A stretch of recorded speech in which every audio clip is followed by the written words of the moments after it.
Hello, everybody, and welcome to the regular legislative committee meeting of the town of Vegreville. It is March the 7th, and I call this meeting to order at 3:01. Okay, we'll start off. I'll need a motion to adopt the agenda for the meeting. Councilor Curtis makes the motion. Is there any additions or deletions? Seeing none, all those in favor? Carried. Just so everybody, Councilor Brajak is not with us today. Next up, I'll need a motion to adopt the agenda for today's meeting. Sorry. I need a motion to adopt the minutes of our last regular legislative meeting. Councilor Rawawa makes the motion. Is there any errors or omissions in those minutes? Seeing none, all those in favor? Carried. Thank you. Okay, first up, we're having some quarterly reports today, and we're going to start with Public Work Manager Dan Quigg. Go ahead, Manager Quigg. Afternoon. I'll just go through a couple operational updates that have gone on since my last report. Start with snow removal. We completed the town for our first pass January 27th. Then we received another big snowfall event and restarted and then finished for a second time March 19th. Just a few stats to go with snow removal that went on this past winter. Priority roads were done 5 times. Downtown completed 6 times. The airport runway was 7 times. 16A from Tim Hortons to 47th Street, 47th Street is 2 times. And that's pretty much where we're at with snow removal until today. Well, hopefully we won't be doing it anymore. Starting again, yeah. And then when it did start to melt, we got into the back lanes and started clearing back lanes out. The crews were out with Hotsy trailer and the suction truck removing standing water in problem areas. I know we're still having that going on, and we'll have it more now with this melt. And then just an equipment update. Articulating blade was ordered from Webb's Machinery on March 16th and expected 8-week delivery on that so it'll be next winter when we see that in service.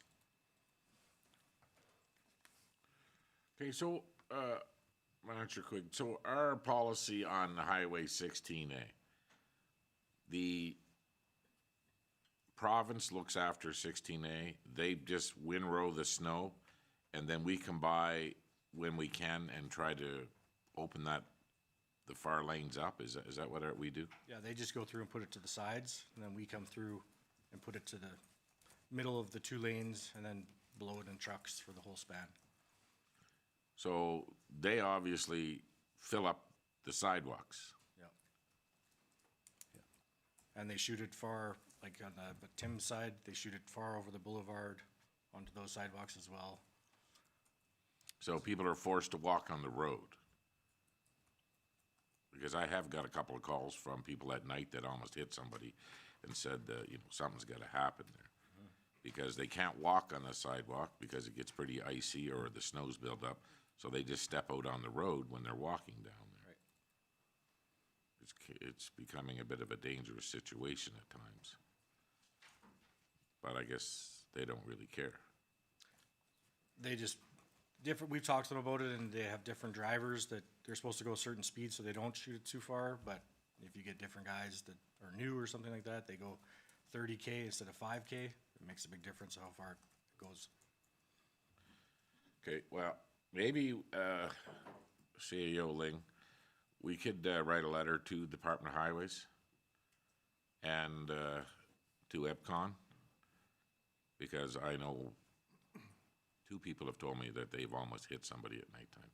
And there was, when they stopped, when they seen this person, and there was no way that they could be walking on the sidewalks. Right. So it is a problem.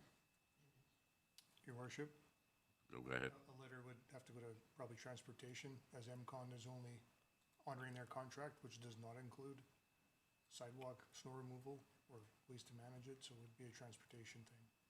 Okay, but they're the ones that are pushing the snow that far. Correct. So, okay, well, whoever it needs to go to, I'm fine with, but I would like MCON to know too that they could have that conversation with their drivers. that they're causing a safety concern in town. Yeah, the part where they're going too fast is a problem on the west end when we're coming past Boston Pizza and heading down that stretch. But when you get to the current Home Hardware and places like that, even when they're doing 3 kilometers an hour, they're still pushing it onto the sidewalk because the sidewalk's right there. So what needs to change is the scope of work of what transportation's going to pay Carillion or MCON to not just push it on the sidewalk, but to pull it out and remove it. And that's the battle we've had for decades. Okay. Councilor Riddick? Thanks, Manager Quigg, for referring to the snow removal. Unfortunately, today put a kink into that statistics. I just want to be clear that these statistics that you've listed here, is this for the entire year or is this since we last met? This is for the entire year. So just so it's very clear, if priority routes were done 5 times, and if the entire town was completed January 27th and March 19th, does that mean that the average home owner on a street had their road cleared twice in the year? Yeah. Okay. Yeah, this is actually kind of interesting, just for the average person to be able to see, but also for us to be able to carve that out a little bit more. For example, as we've talked about snow removal and level of service, that this might be helpful for us as we move forward with our conversations. Appreciate that. The other question I had is about the back lanes. Obviously, that'll take a little bit of a break right now. And just a reminder, if people are having an issue with their back lane, what would be the best way for them to be able to contact you and your crew? They can do it online and submit a request, and we go take a look and see if it's something we can send the suck truck to free up some water and that's going into their properties, or if there's a catch basin in that alley that's frozen. Yep, or phone Public Works. Yep. Okay, any other questions on that portion?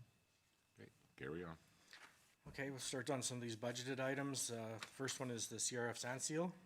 This is to extend the roadway by lifespan by 5 to 10 years. It's budgeted for $70,000.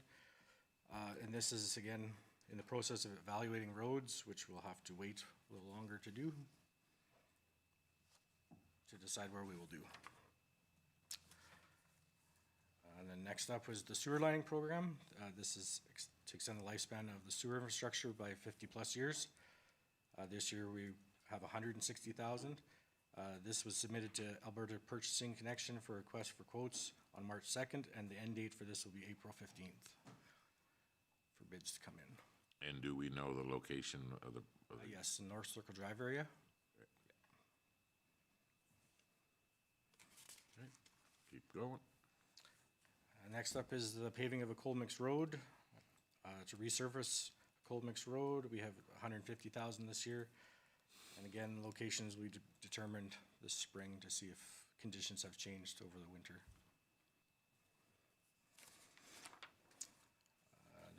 Then we have replace some manholes. This is replace manholes that are at end of life. We have $120,000 this year. So that'll do about 4 manholes. And we have quite a few on a list. This will be just to determine which ones are in the worst shape so we can get them done. And that process of determining which ones is just done in-house, you guys just go out, take a look and, Yeah. or go to your list and, Yeah, we have a list of some, and like last week, we came up with 3 more. So it's just which ones are the worst ones that could cause backups or something like that. okay. And then next up is sewer main calcification removal. This helps expand the sewer infrastructure by 50+ years. It's budgeted for $50,000. We will be doing in the North Circle Drive area, and hopefully some more other locations around town that we are finding when we go out cammering. We have a lot of calcite buildup that we hopefully can send these guys through those as well. This whole process of this calcium removal is really working out good for us, the type of technology that we're seeing today, so. Yes, because a lot of these lines, when we go out to camera, we can't get past the calcite to see the rest of the line. So once they're all cleaned out, we can see the conditions of the pipe, whether they're good or bad and they need to go onto the relining program list, or they're just good. Okay, any questions? Go ahead, Councillor Rudick. A lot of the projects that you've got listed here are preventative maintenance, I would say, which is great to see. There have been a few questions popping up based on some of the big expenditures and the big projects that we had to do last year, just because they were, I don't even want to say accidental, that they popped up. Let's just say that $500,000 project to repair. Do you anticipate what we're doing here would be able to track and see that there might be a problem like last year sort of popped up, or those still could pop up at any time? There is always that possibility something could pop up, but we're trying to get more eyes on these lines that haven't been addressed for a little while and cleaning them better. We have, since that, we've come up with different techniques after seeing how those crews worked that helps our crews work to be more efficient on how they clean different tips and stuff like that, and the new flusher truck as well. Yeah, so it'll help us prevent hopefully those events. Excellent, thank you. Okay, well, looks like you're done here then, Manager Quiggs, thank you. Thank you. Hopefully, we're very lucky that these fuel prices that we're seeing today weren't in the mid of our snow removal situation. Yes. Okay, thank you very much.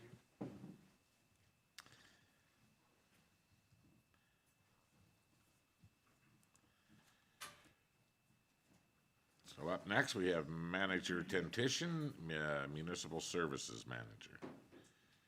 Good afternoon, Your Worship and Council. I'm going to start off with my capital first. So the first thing up is the lawn tractor for the landfill. And that thing, I went through the quotes and got them, and it's been awarded to Deerland. So it has been on order and just waiting for it to arrive. And it's coming in, right now it's coming in about $7,500, $7,520, but there's probably a beacon I got to put on it and some other stuff after. But so we're a bit under budget at the present time. And this is just to pull the mower around this tractor, correct? No, this is actually a Z-turn mower Okay, to replace the one that's out there, because we have the old Toro out there that the brakes don't work and it's in pretty rough shape pretty. So it will be replacing that mower, and it'll be just staying at the landfill working in there, because it's not a diesel engine, it's just a gas engine. And so we don't get the hours out of a gas engine like we do a diesel, but for out there, it'll last us many years, because just the area we got to do with it, right? So. okay. Well, it was nice as the quote was awarded to somebody in town, that's good. Yes, it worked out awesome. Next up is the landfill crawler, the tracks rebuild. So at present time that it has been, I got bids on that, and it's going to Brandt Equipment in the city to get done. They come up with the lowest quote on it. And what they're doing now, they come up with, we were first looking at replacing the final drives on it. But now they come up, because what happened is the bolts holes where the segments bolt on for the track, they wore and they oblonged on us. So we tightened them up, but they loosen off right away because their boat's moving. So we got to get that repaired. And when I talked to the one guy last fall, he said the only way to do it was with replacing the final drives. And now since then, they said they have come up with a way that they pull the old final drives off, they weld them right up, they build hardened steel segments and put them back in and weld them in, and then put the bolts through. And they said they're having better luck with those lasting than even the cast on the final drives themselves. They're having, so that's the process we're gonna go with. So it's, at present, it won't be what I budgeted for by any means, unless we get into the final drives and find out there's something really bad with them. I don't really anticipate it at the present time, but it's just something that's, the money's there if I need it, but if everything goes the way it's been quoted out, like it's coming in about 55,000 only. So that's a lot less than the 150 that we put away for it. So I'm hoping we don't have to do the final drives on it.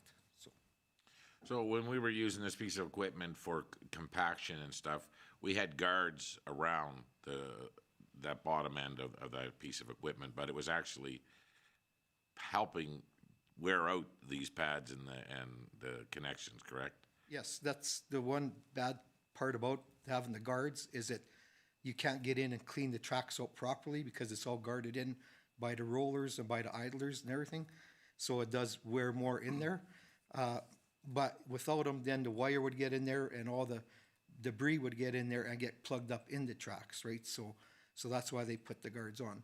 And the landfill crawlers, I went back and checked, and they're all, for the last 4 that we've had, they're all between the 2,000 and 2,500 hour mark is when we had to redo the tracks on them because they were worn out. And that is a lot less than, say, a construction dozer or something like that, because they can get in and clean the tracks better than what we can with all the guarding that's in place. So is our plan to put the guards back on when this repair's done? Oh, yes, yeah, the guards will all be back on and stuff. And we upped how much we clean the tracks. So now, instead of cleaning them as we thought we needed, now I've been telling them to clean them every time they're done. So that if there's just a little bit there, it's a lot faster to clean it when there's a little bit than when they're plugged solid. So we changed that procedure a little bit too, to keep the tracks cleaner than what they were at, so. But this unit 542 doesn't see as much time on the face as what it used to.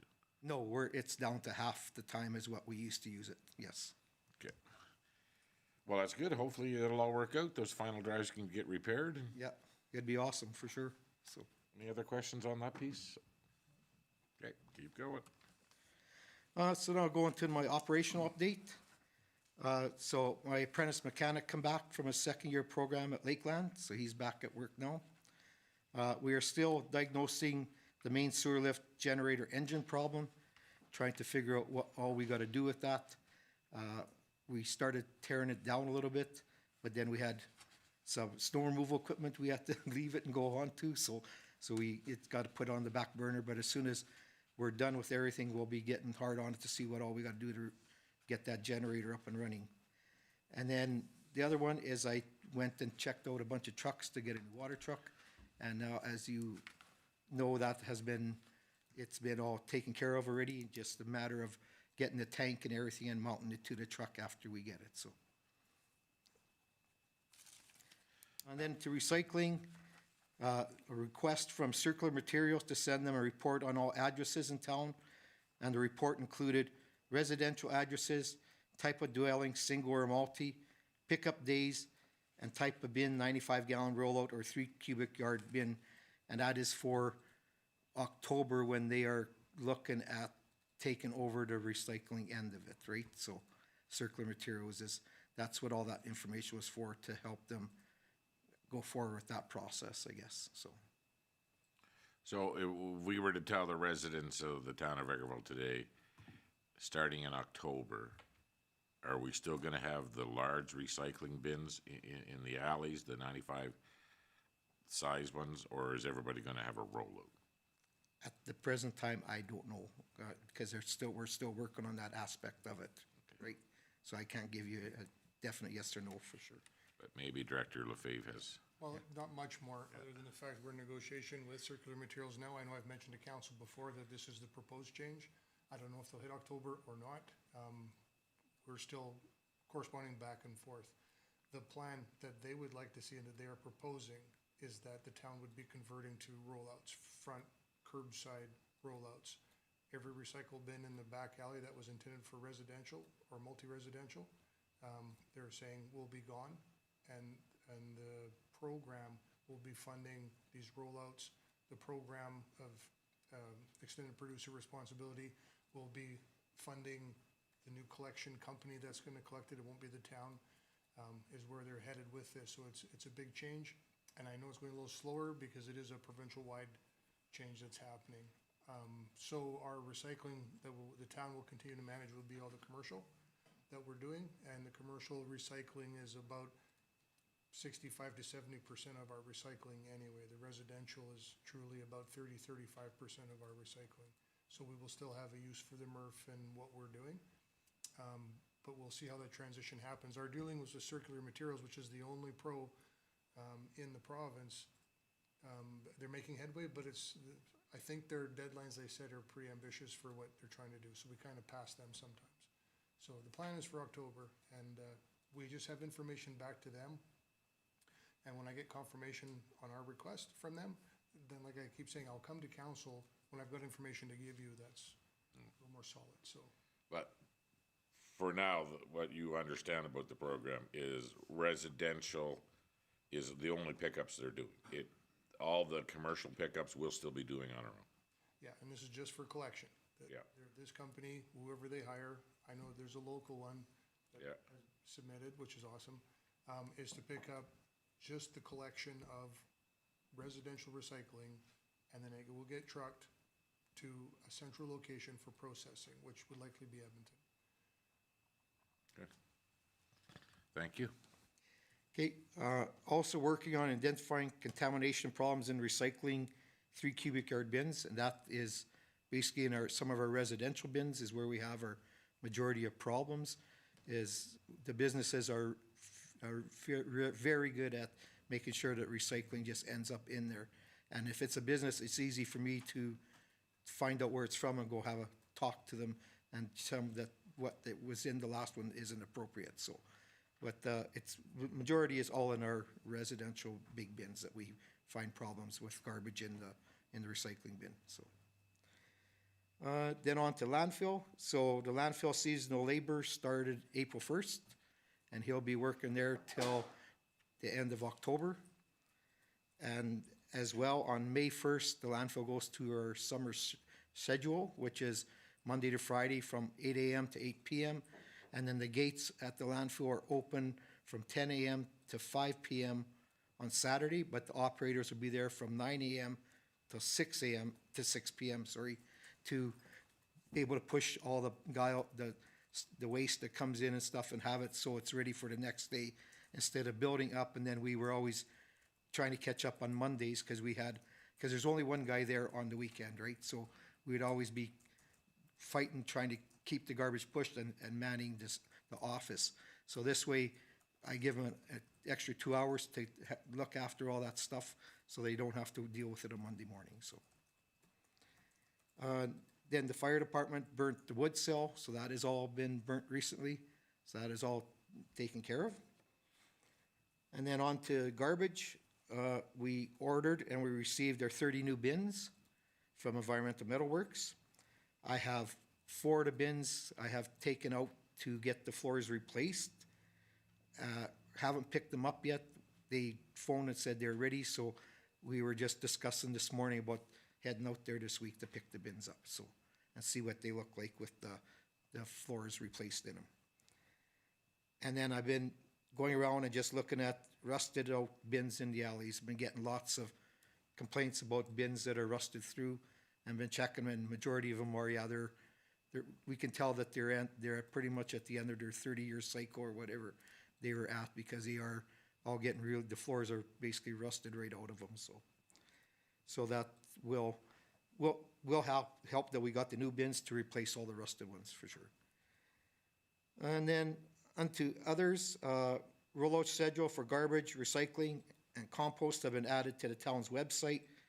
This includes regular scheduled pickup and changes due to statutory holidays for 2026. So what we did is all the rollout days have been put onto the website, and then the days when we have, like we had Good Friday, so, and on Friday is when we do Riverview for all our rollouts. So that was, put on the website that we picked those up on Thursday.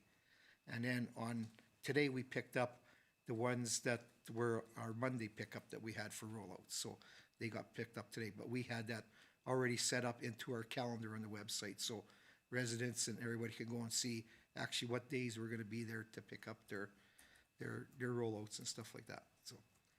And I'd like to thank Jennifer and Sabrina for helping with this. They were a great help with both of them. They got it, worked on it diligently and got it put together really well, so. Well, it did work good in Riverview Estates. I've seen a lot of brake lights, people driving out past, leaving their driveway going, and their brake lights come on because they see the garbage bins out, and Yeah, so worked out well. And that is all I have. Any other questions go ahead, Councilor Curtis. Thank you very much. I guess one question with the new potential recycling program in October, does it have any effect on our downtown drop-off area? Would that still be done by us? Does that get done by them? We're working out a lease rate for the central drop-off, as Circular Materials also has to provide some type of service for a portion of the residents in the county of Minburn. Because that's what the central drop-off was designed primarily for, was ones that don't have bins in their lanes. So we're working out a lease rate and negotiating with Circular Materials, and then we will lease it to them. And the lease includes everything from, once they lease, they pay tax on it, to the asphalt life at 20 years and how much that is, the lights, the light bills for the parking lot, everything. When we pick garbage, when we push snow, when we haul snow away, when we street sweep, when we spray a weed, everything's encompassed in the lease. And then they will pay us for this area, put their own bins there as per whatever their contract they hire, whatever type of bins they use, which are typically the front over-the-top load bins. And we will move our stuff out and they will move theirs in. So we're also negotiating on that. The recycled bins, obviously this year, since this news, that we didn't purchase any, obviously. And I should put about 150 recycling bins that you see in the rear lanes into our inventory. And then we've got some jobs for summer staff throughout the summer to paint them brown and tan and then get them, that'll be our new turnaround for the bins that are at their 30-year mark and are failing. We'll start rolling in the blue ones into brown ones, so. Go ahead, Councilor Lemko. Yeah, question, in the circular materials and the potential for moving the recycle to the front, majority of our residents now have back alleys, and the garages are in the back alleys. And so taking your garbage, your recycle bin from your garage or wherever you store your stuff, dragging it all the way to the front might pose a bit of a challenge for many people in the community, because there's no place to put that bin once it's picked up. Drag it back all the way around into your alley. So I don't know if that's been thought of, but it's going to be a concern if it rolls out in October. Through the snow and all that, there'll probably be less recycle done, be more garbage to pick up. Their Circular Materials proposal is to go 100% curbside. Just, it doesn't matter, that's what they'd like. We are negotiating that fact if there's a potential that we can incorporate the rear lane. One thing we need to remember too is that the town taxpayer has been paying to process this equipment. And now this portion of our recycling, they're not paying for out of our tax dollar. It's coming out of the person that's selling the Barbie doll, the milk carton, the whatever, they're paying the fee now to manage this. So there's gonna be a change, and we know sometimes people don't care for change, but it doesn't take long. The town of Vermilion, not that long ago, switched from an entire rear lane pickup to I don't care what your neighborhood was, if it has a lane or not, it's all curbside pickup, 100%. So, but yes, there's some people who will complain, but we are checking in with them to see if there's some option for that, of course. Yeah, some of the crescents, and it's gonna be tight with the amount of parking that we see, and just, well, I guess they'll just have to figure it out. Any other questions for Manager Temptation? Well, I hear that this may be your last presentation. Yes, it will. So, After 20 years working for the town of Vegreville, you are going to retire. yes, I am. May 8th exactly. So, Wow. yeah. So, Well, thank you so much for your service. And are we having anything at the shop, a retirement recognition or anything like that? Do you know how much muffins cost? Yes. Get the recycled ones. Yeah, we'll be having a gathering at the Public Works shop, and then according to the employee policy manual, Tony and 5 of his guests will be invited to the next town Christmas party as a retirement gift as well. Well, he's one of the better dancers at those parties, so it'll come in handy. maybe 30 years ago. Well, I'll shake your hand there at the retirement thing at the shop, but again, from everybody in the town of Vegreville, thank you very much for your service for the last 20 years. Yeah, and I would like to say it was a pleasure working with you guys. I really enjoyed it. It's always, was never a dull day, because you never know what's happening. As every time you come into an office, it seems something changes, so, but it was a great experience, and thank you for the opportunity. It was awesome. Thank you. Okay. Thank you. Okay, next up, we're gonna have the fire level of service policy. Fire Chief Foss, how are you today? Great, Your Worship, Council. So the first one is the fire services bylaw, correct? Yep.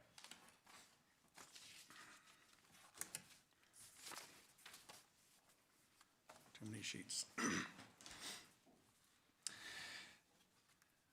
So the draft of the fire services bylaw. The following is a list of proposed amendments between the current fire services bylaw 2018 and the new draft fire services of 2026. 2.0, acceptable fire pit, and 2.2, acceptable fireplace have been amended to provide additional clarity of standards and expectations. Senior management team is looking for direction from council regarding the size matters of fire pits. Provincial and national fire codes do not set parameters for fire pit size. Other municipalities like Airdrie, Edmonton, Jasper, Strathmore set a minimum height of 12 inches and a maximum height of 20 to 24 inches. Vegreville currently has no minimum height and a maximum height of 18 inches, and a maximum width of 39 inches, currently 24 inches, maximum width of 39. Is council interested in amending the height or width requirements?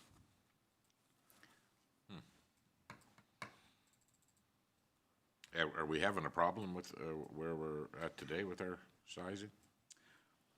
12 inch is pretty small Yeah. compared to a lot that I've been out and looked at. They don't all come 12 inches.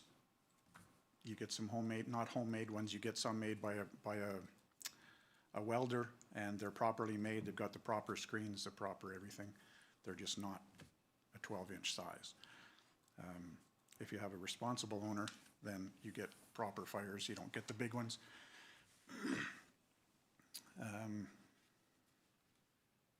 So yeah, I would like to see it a little bit bigger than 12 inches. Good. Go ahead.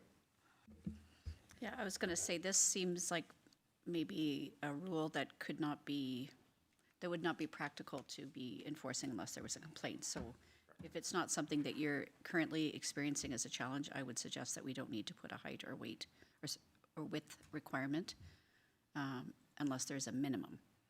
I don't know that there's necessarily a concern there. So I would say, I wouldn't make a rule just to make a rule. The minimum is ground level, Like, oh, yeah, but how high do you put? Portable fire pits are in here as well. And that's more so than the 24-inch. some of those are Buy the tabletop. concrete yeah. one that sits on the ground, they're 30-ish. And the portable ones, they are 12, they're 30, they're 36. And they stand up off the ground, so there should be a height.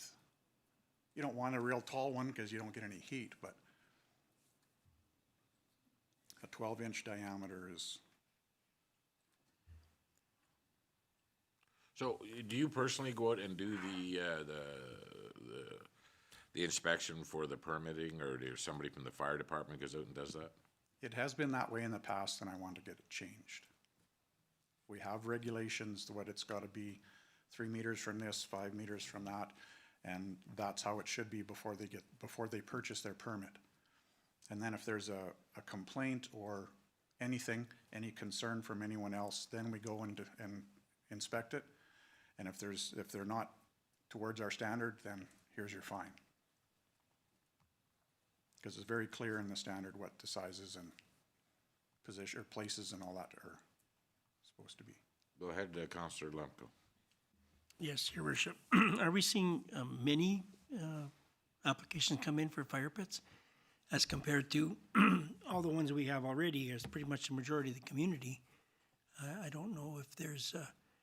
Every time, if they're renters, every time you move to a different place and you have a fire pit, you have to have a new permit for that place.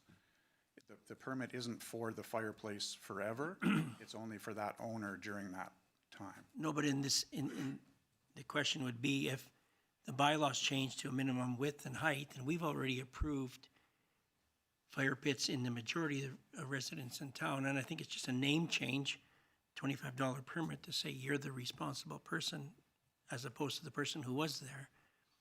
Would we make that individual change the fire pit to accommodate the new regs? Or let's say those individuals in the community who have fire pits that have been approved, but not to this new standard, would those be grandfathered? I think there's probably a challenge there for the fire department to manage that whole thing in the end. For sure, I would suggest a minimum or a maximum. I mean, I guess a maximum size is gonna cover everything below that. It's still down to the authority having jurisdiction whether it's an acceptable fire pit. So right now, ours is 18 inches high and 24 inches wide. That's the height. I think there's something wrong there. There's something wrong with the wording. The height is 12 inches. Should be a No, maximum width. yeah, of the 20. maximum width of 12 inches and the height is 20 to 24. I don't think so. You can't have a 12-inch fire pit.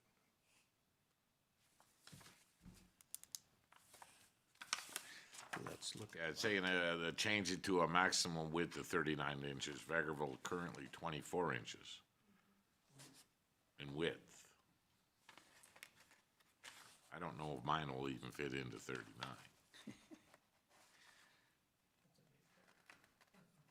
Yeah. Making it bigger. I can't even find. Now, this is, I have been approved at this.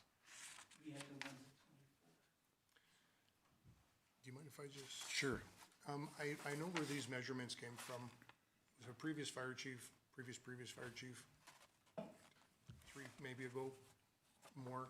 Point is, it was really easy. They went to Home Hardware, they took the circular bricks that you make a fire pit out of and went, okay, it's 24 wide, it's this high, there's our measurements. That was felt to be a very safe, effective fire pit that can't get us into trouble.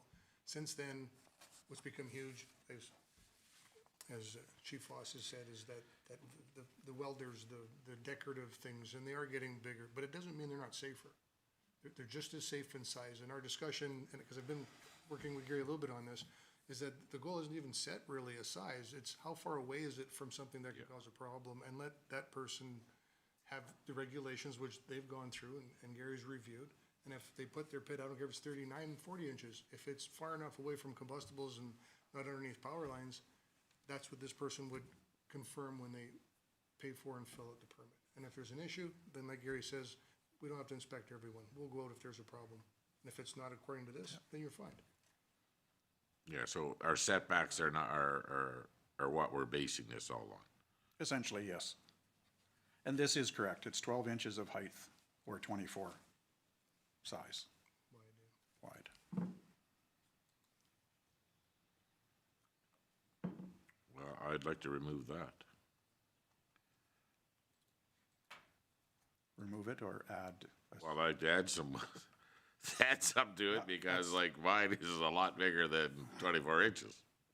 And we've never had any complaints that I'm aware of, so you haven't been trying to burn your shed down, so. No, no. But yeah, it's a proper fire pit, correct? It's metal or concrete and yeah, Yeah. it's not made out of stones. No, it's made out of bricks, like it's poured in there, yeah, and I had to have a professional welder make a grate for it, but, yeah. What are your guys' thoughts? Oh, sorry. Thank you. I tend to agree with Councillor Rudick. I think that it feels a little bit like adding more red tape to me when in reality, as Director Lefebvre has pointed out, the setbacks I think are the most important thing. Also, there is multiple different diameters of fire pits over and above the most popular brick version. You can get those in different sizes. And also, we can't forget that people recycle fire pits too. They're utilizing old steel rims and things like that, and those come in all sorts of different shapes and sizes. So I would prefer to not put a maximum or even a minimum, really. I can't see the harm in having even a small little fire pit. I think those that own more than one property in town, their backyard is much larger than a single residential lot. And so as long as they're meeting their setbacks, they might have the room for an even bigger fire pit, as Mayor McPhee has kind of implied. So I prefer to not make more rules. Thank you. Perfect. Thank you. So at this time, is council interested in amending the height or the width requirements? I don't really think it's really that important to us, as long as all the other, what's found in the code is being, you know, is up to what the code is of the day, so Right, so we can remove the sizes. I think so. I don't think we're gonna have a problem with it. I mean, maybe we say try to keep it under 8 feet. Well, that's the thing, right? The bigger they are, the more people want to burn. Yeah, But if they don't get any complaints, and, you know, there's not a lot of yards you can put an 8-foot fire pit and still be in compliance with the setbacks too, so. that's right. Yeah.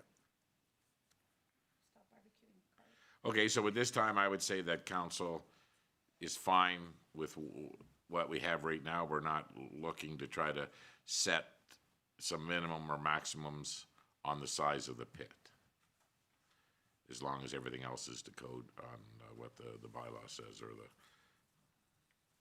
okay? Correct, thank you.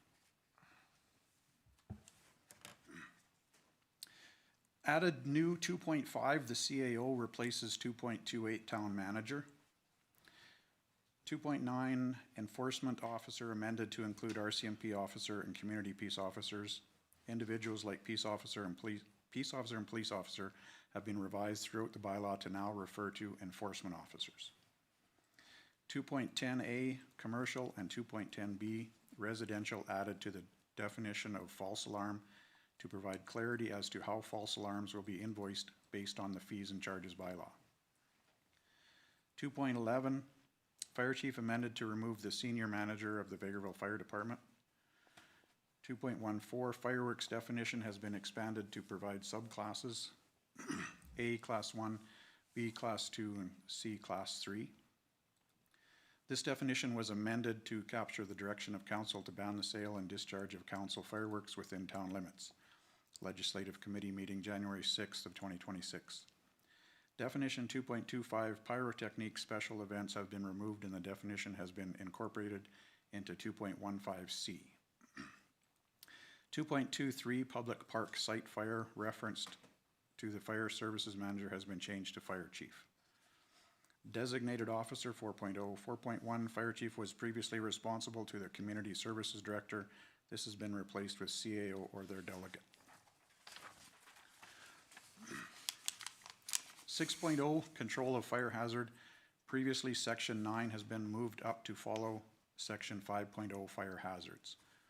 Section 6.3 removed reference to Schedule A, Section 2. All fire service fees and charges are captured in the town's fees and charges bylaw as amended. 9.0 fireworks. Previously, Section 8 has been revised based on council decision. Class 1, consumer fireworks are prohibited from being sold, 9.1, and from being ignited, discharged, or detonated, 9.2. Class 2 and Class 3 fireworks were still permitted to be discharged within the town of Vegreville with written permission from the fire chief, 9.3, and must be discharged in accordance with Section 9.4. This bylaw will also allow the fire chief to impose additional safety requirements if necessary. As well, fire services or enforcement officers will be permitted to seize fireworks if found in contravention of this bylaw. 10.0, recovery of cost. Section 10.3 removed reference to Schedule A. All fire service fees and charges are captured in the town's fees and charges bylaw. 11.0, appeal. An appeal process has been drafted for those wishing to dispute recovery costs. All appeals must be submitted to town council in writing. The appellant will have the opportunity to appear in front of council as a delegation in support of their written submission. Decisions will be made in writing and considered final. 12.0 offenses. 11.5 removed sections prohibited the sale, transfer, or possession of fireworks to those under 18 years old. This would be covered under section 11.5K. No person shall wholesale, display for sale, offer for sale, sell, possess, or store any fireworks within the town of Vegreville.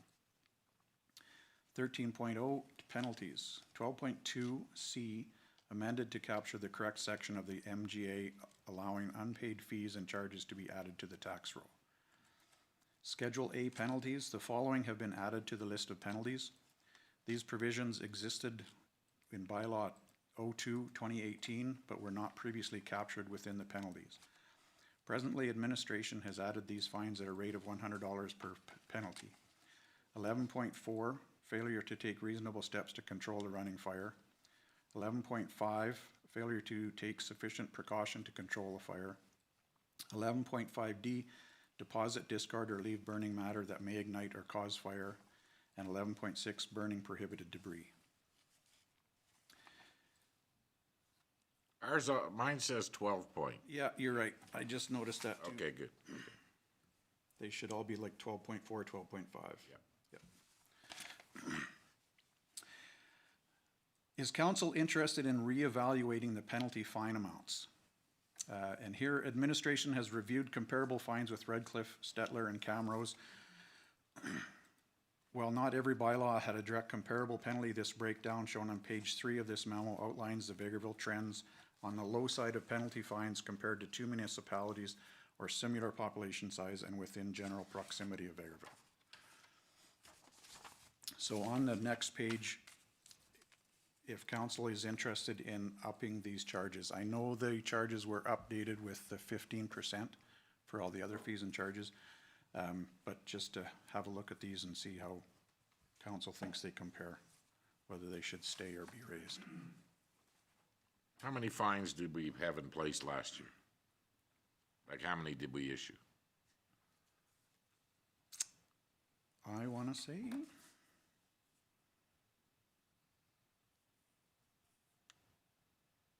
Like burning That I'm aware of. prohibited items. So right now we have that at $100. right, To me, that, like, if we're talking somebody throwing in a propane tank into a fire, or somebody renovating their house and burning all their stuff in their backyard. again, that to me is a problem. I mean, we're only $100 there. I think that's one that could be changed right there if you're burning a prohibited something. I mean, they're all serious, but that one there just sort of speaks out to me. It's, like, Yeah, the offense is meant as a deterrent, not a, well, it's cheaper to pay the fine than, yeah. So, do we issue a lot of fines under this, this, we're going to start. okay? Does anybody have, go ahead, Councilor Jagal. Thank you. I have one question regarding 12.5K, which is selling, displaying for sale, offering for sale, or possessing or storing, I assume that's supposed to say fireworks. Do we issue a warning first?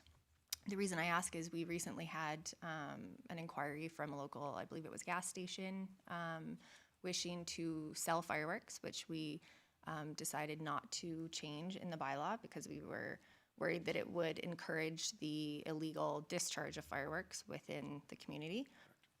But my question is, if there is a local business who is unaware of the bylaw and a member of the fire department or someone makes a complaint that someone is selling it, do you simply show up and issue the fine, or do we give them a warning that our bylaw prohibits the sale of fireworks within the community? You have X amount of days to remove it from your shelf before we issue the fine. I would like comments from council. If it's in the bylaw, it's up to the business owners to understand the bylaws that I'm aware. But so previously, we have not been in that situation, haven't issued any fines, Not in my obviously. time. Yeah, okay. No, and we've had a few different non-res commercial businesses that have asked, because they looked into our bylaws, and we've said no in the past to selling fireworks within town. Go ahead, Counselor Riddick. That did pop out as one of the questions that I had from the discussions that we had back in January, is making sure that business owners were aware of the bylaw. If we're making changes, I think it's incumbent upon us to be able to share those changes rather than punish them outright. They do need to get some warning, particularly because they become accustomed. There weren't any sold for many years, and then they started to be available in a few retailers. So I would prefer, if possible, to give some advance warning. As for the actual amounts of the fines, I don't necessarily see a problem with the amounts.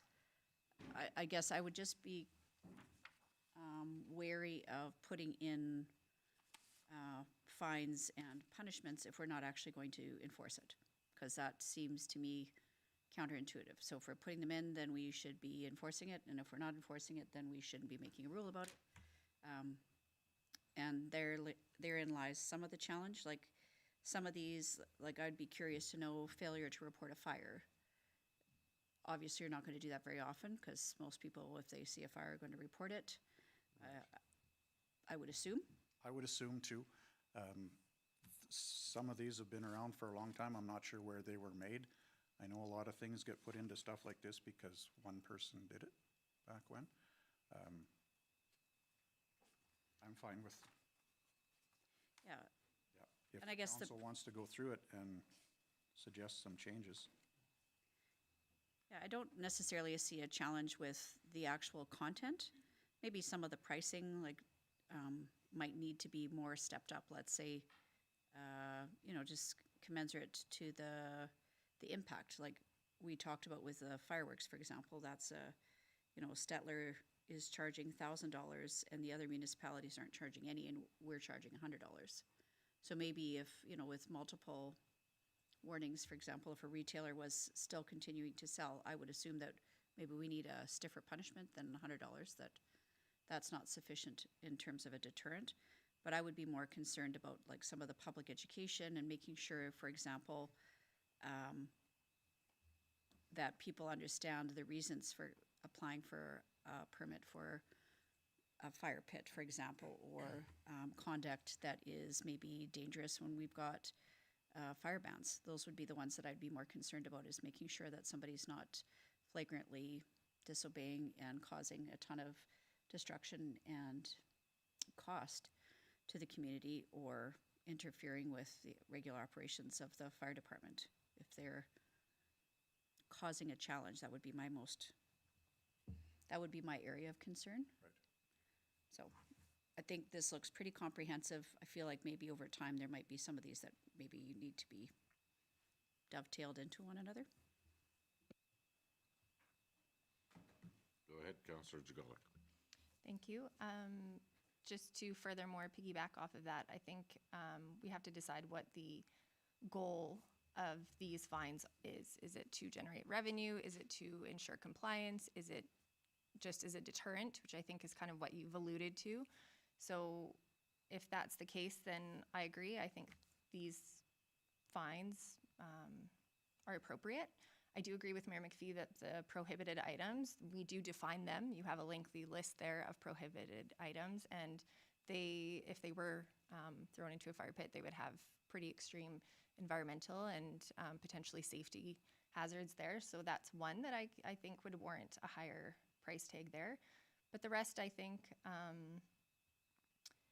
are pretty on par as being a deterrent. So I would be okay with that. But also, I just want to point out that you do have burn prohibited items twice. You have it as 12.5 and 12.6. Yeah, same price though, That was so caught you're before, good. after printing, so, yeah. Yeah, thank you. Okay. So when I went through this, I just don't know how many people we have that are breaking the law. Like it's not something that we as council hear a lot about, these charges being issued. Right. But that one, burning of prohibited items, sort of jumped out at me. If this is to be a deterrent, I know somebody that's gonna burn something that's prohibited probably didn't go check the bylaw. But I do think that if we were to change anything, that one, I would at least take it to 500. Just the simple fact that people already know. the education has been out there and what you can burn and what you can't burn, and it's common sense.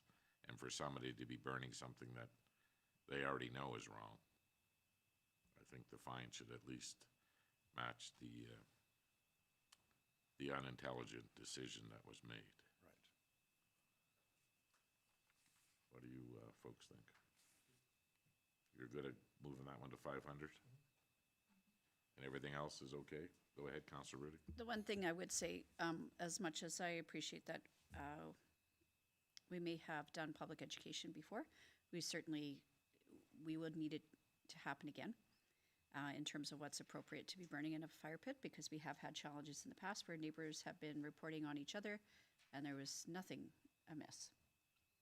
So they've been, it's based on a complaint basis, and it turns into neighbor wars that we don't want to be a part of. And so if we're very clear about what it is appropriate, I think it's perfectly fine to be able to see what the list of acceptable or unacceptable items are. And I don't see a problem with the price tag of $500. I don't know that there's a lot of flagrant misuse of the fire pit. But there are some that don't even believe that fire pits are allowed in town. So.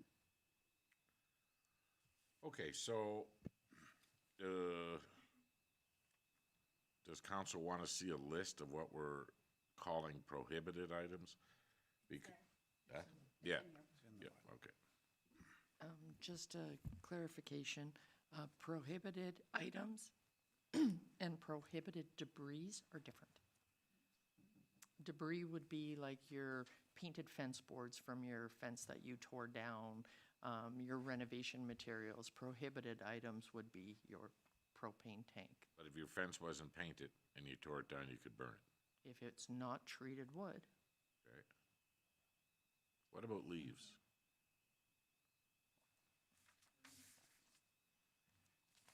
There is something about your smoke annoying Yeah. neighbors. Okay. Excess smoke. So those two are not actually the same then? no. So that is why there's two different fines for those. Councilor Lemko. Yeah, in stating that then in the bylaw under the definitions, we should probably have that listed. I believe you have prohibited debris, but not prohibited items. So there's got to be a difference between the two. If we're going to have a fine for one, then the other one should be listed. We're about to find out. Leslie? If I may, Your Worship, so prohibited debris is what is defined and has the full list of what would be captured as prohibited debris, whereas prohibited items would be anything else that would be considered prohibited, but we are not defining. So if that is not the appetite of council to keep that in, we are happy to remove that and just use the specific list. That is up to council. Go ahead, Councilor Jagali. Could we then, for the sake of administrative ease, just combine prohibited debris and items, and then just add things like, propane tanks and Jerry cans. yeah. Yes, we could So let's just have the simplify it that way. entire list as we do, and then we could add on another statement to say that whatever is within the authority of having jurisdiction deems inappropriate or prohibited. So we can definitely amend that to consolidate Okay. those two things. So we bring those two together, expand the list, and give ourselves some room to identify other things within this, and bring it up to $500. It was be something that council would approve. The sale of fireworks? Yes. Chief Foss asked what the opinion of council was regarding if we are going to give a warning to businesses that are selling that may not have been aware of the bylaw, or if we wanted to keep it as an instant fine.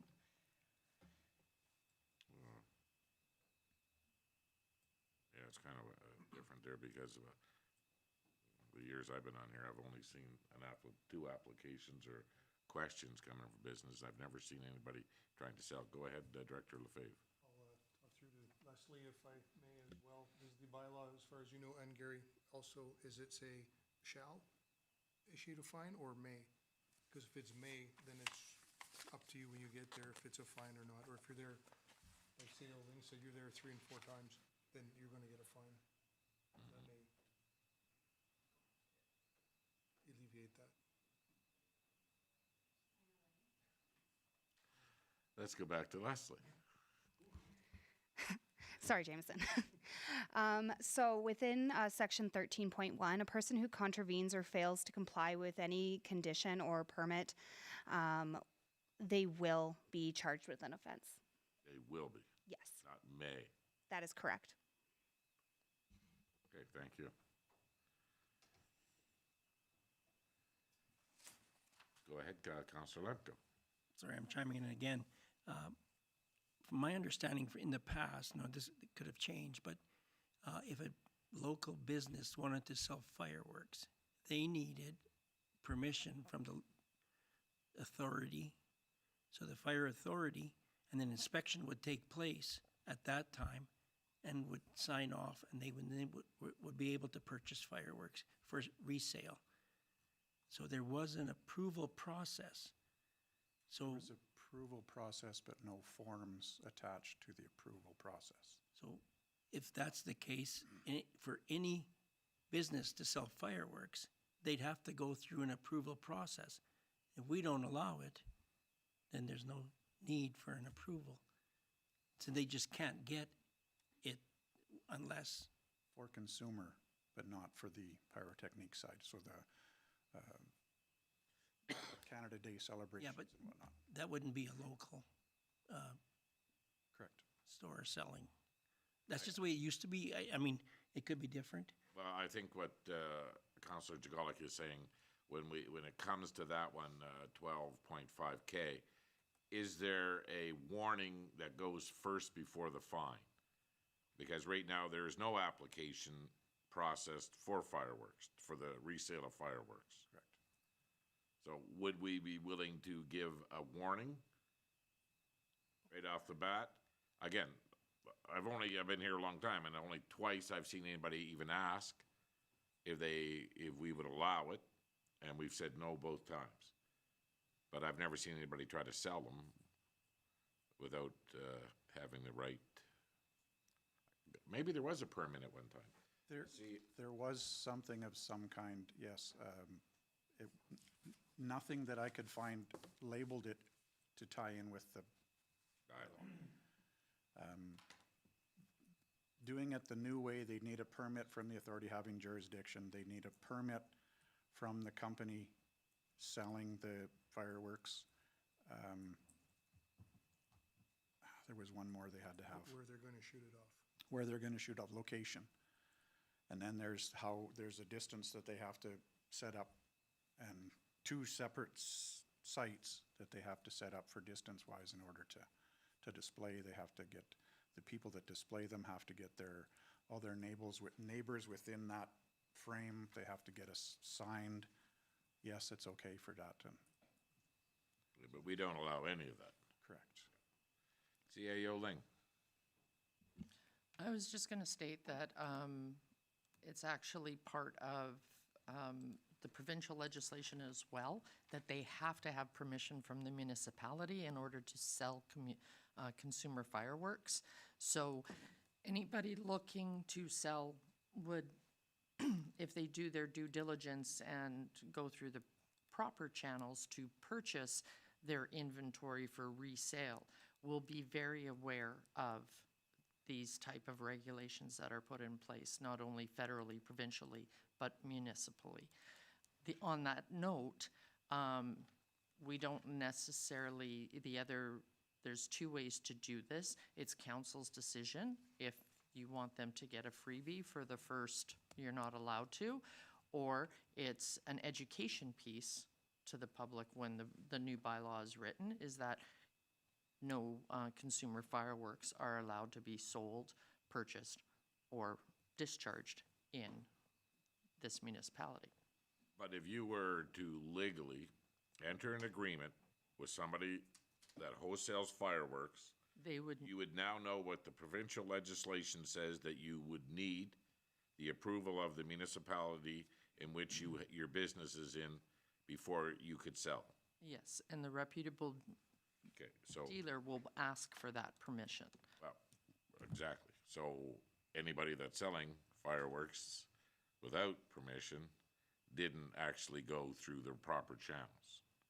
Okay, so I think we say that the warning is out. Everybody good with that? Okay, thank you for that information. Nice that we didn't have to rely on Leslie all of a sudden. Okay, so we're good with this, with the pricing on the fines and stuff? Okay. So it's all clear as mud there, Chief Foss, for you? Clear as smoke. Nice.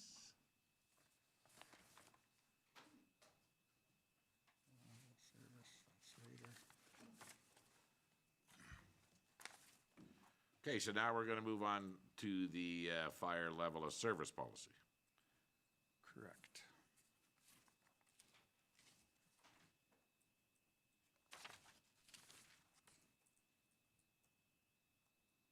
Or are we still with fees and charges?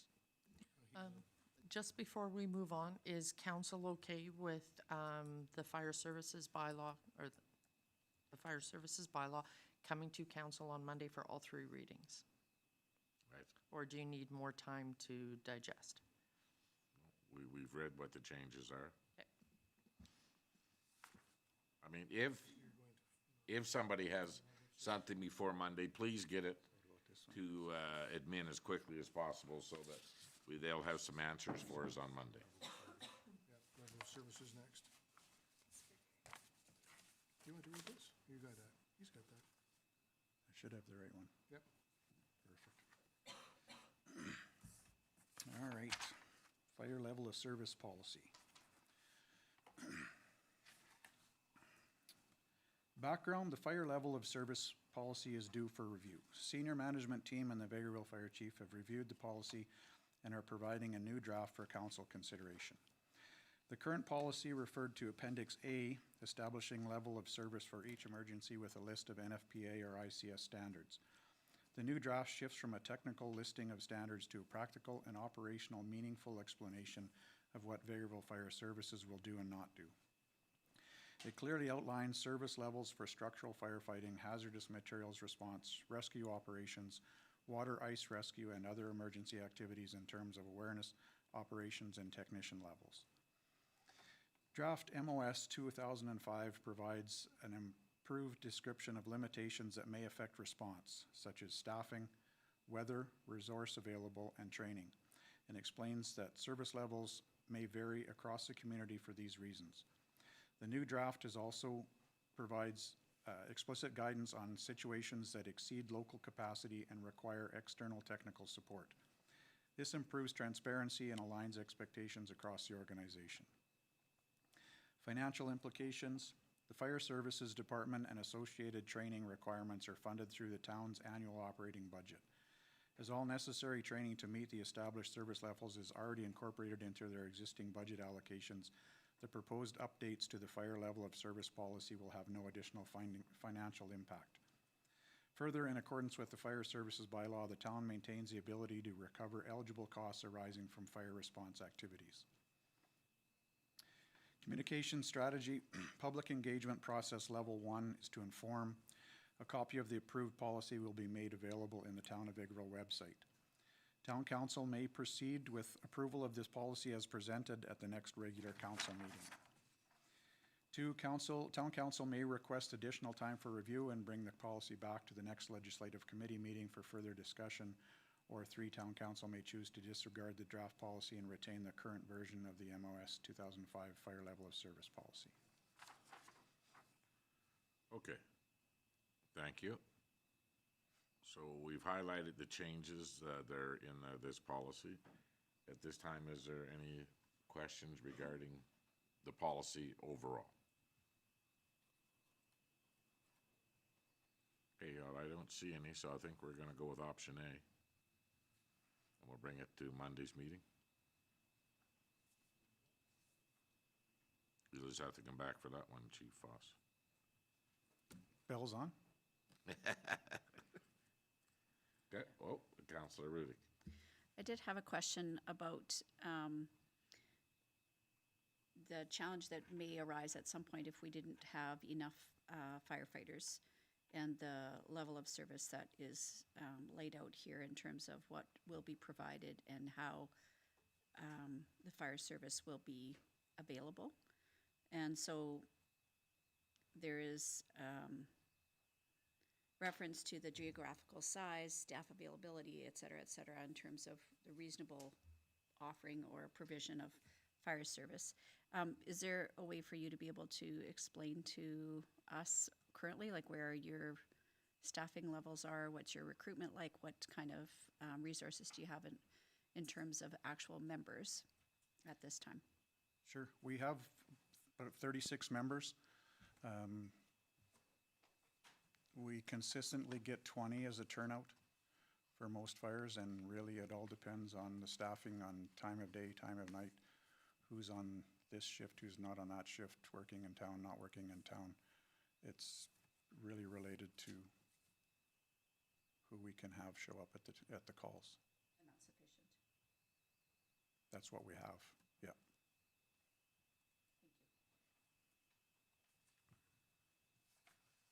Go ahead, Councilor Lemko.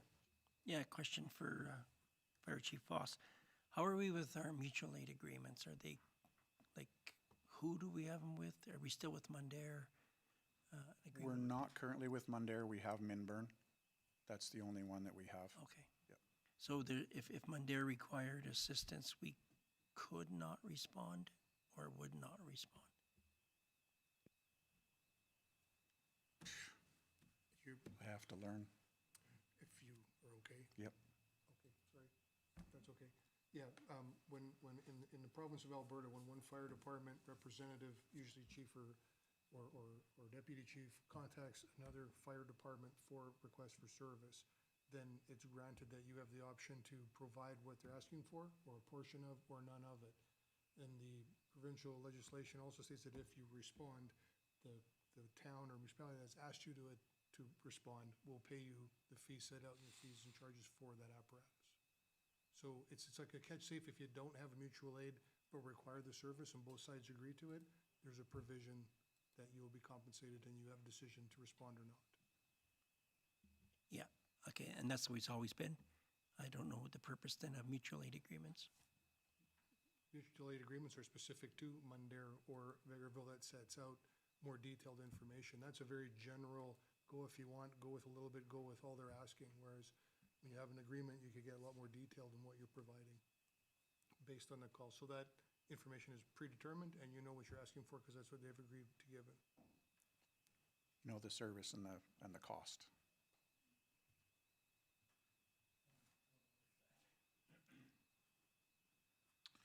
Okay, so is everybody still okay that we bring this Monday? If there's any other clarifications that we need, we could question and have them ready for us on Monday. Okay, we'll see you on Monday. Perfect. Thank you. Next up, we have the multiple dwelling utility billing. And I think Manager Makowecki is going to be running the show here.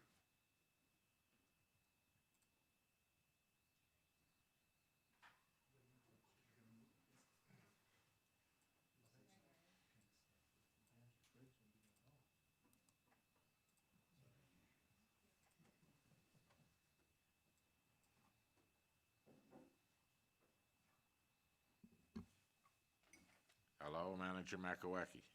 Good afternoon. So, just so everybody that's tuning in here, there is a lot of letters that have been written regarding this new billing structure that we are trying to bring forward here. So we have one here right now that council hasn't seen, but all the other are available here on the, correct? We're not going to read them all. Just so everybody knows, council has had a separate workshop where all these letters were brought forward and discussed, and we looked at other municipalities and how they look after multiple dwelling when it comes to utilities. Some are exactly what we're trying to push forward here. Some are a lot more complicated. Some are based on per door, per size of the parking lot. And then there's other charges for storm sewers. And what our goal here is, when it comes to the utility billing for multiple dwellings, apartment buildings, fourplexes, the trailer park within town, is to try to make this more fair for all the residents of the town of Vegreville. So right now, currently, an apartment building, some of the older fourplexes get one utility bill. So they pay exactly the same as every household in town. But what people don't understand is that within the utility bill, there is the chance to capture debenture payments and to move infrastructure projects forward. So we've talked about all of this, and we will read this one letter, the new letter that we received today. Yeah, are we going to be doing that? Okay. So we'll start there, and then we'll move forward from there.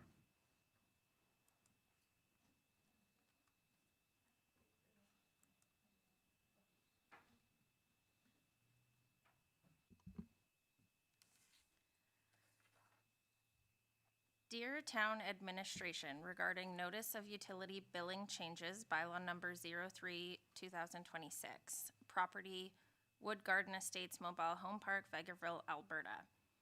We received your correspondence regarding the implementation of bylaw number 3, 2026, and the application of a $51.95 per dwelling unit-based service charge to multi-dwelling properties serviced by a single meter. Before this change is implemented, we require clarification and correction on several material issues. First, the unit count referenced in your letter appears to be incorrect. Our property contains 72 occupied mobile homes, not 82 units as stated. Please confirm that your records will be corrected and provide written verification of the revised unit count prior to any billing adjustments. Please note this number changes often with residents' moves and occupancy. Second, we request a cost itemization regarding the scope of services contemplated under the levies included within the base service charge: sewer surcharge, garbage levy, recycling levy, flood mitigation levy, infrastructure levy, and service charges, as they relate specifically to our property. At present, our mobile home park independently owns, funds, and maintains 8 large community garbage bins, maintenance, repairs, and replacements, 2 large community recycling bins, maintenance, repairs, and replacements, all internal MHP water distribution infrastructure, including maintenance, repair, and replacement of water mains, flood spots, CC valves, and pipe blockages, hydrant maintenance, testing, and flushing twice a year, hydrant repairs, and hydrant replacements, all road maintenance and repairs within the MHP, and all snow removal within MHP. Given that these services are currently privately funded and administered, the application of full per-unit municipal levies raises questions regarding duplication of cost charges and equitable service alignment. If the town intends to levy full per-unit garbage, recycling, infrastructure, flood mitigation, and related service charges under bylaw number 3, 2026, we formally request confirmation that the town will assume responsibility for providing corresponding municipal level services provided by other Alberta towns with similar bylaws, including provision of 72 individual garbage bins with scheduled collection, provision of 72 individual recycling bins with scheduled collection, and assumption of responsibility for internal water infrastructure, maintenance, repairs, and replacements within MHP, assumption of road maintenance and snow removal services within MHP. If such services are not to be provided, we request a detailed explanation of costs as to how the levies are being calculated to ensure compliance with principles of fairness, proportionality, and statutory authority under municipal legislation. We respectfully request a written response addressing the above matters prior to implementation of the revised billing structure. Sincerely, Rose, owner of New Vintage Homes. Okay, thank you for that. Well, I guess we don't need a motion to receive and file. We'll do that at the meeting, but. Okay, so this is pretty much the same argument that we had from every for-profit commercial building in town that rents out. They're saying that they should not be subject to the same thing as individual homeowners. So when Rose brings up the fact that they maintain their own garbage bin, every non-res, every commercial piece of property in the town of Vegreville looks after their own garbage bin. We do pick them up and empty them, just like we do in the alley for everybody else that has a large bin. The assumption of responsible for internal water infrastructure maintenance, repairs, and replacement within the mobile home park. Well, we don't look after anybody's personal. This is one piece of property that is owned and rented out for a for-profit.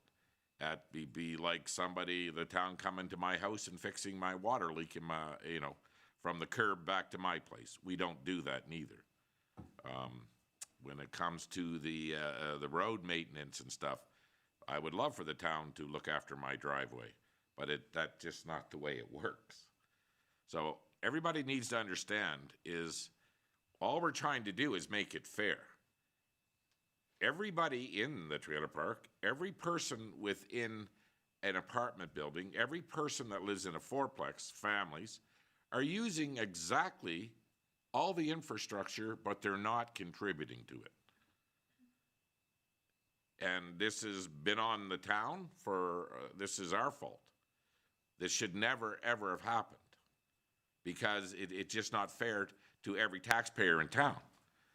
I mean, if you have 4 people living in an apartment building or 4 people living in a trailer, why should the widowed senior in a house on her own, on a fixed income, why should they be expected to contribute to all of this infrastructure needs that are past the curb on her house or his house? But if you're in a for-profit building, that somehow you shouldn't have to pay.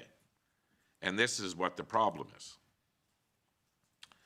So for Rose's letter, no, we will not go on to your property and look after your internal water problems or your roads. No different than the town doesn't come to my house and fix the water from the curb to my house. But what this does is it makes it fair for every taxpayer in this town that you're contributing to flood mitigation, that you're contributing to the infrastructure that this town needs.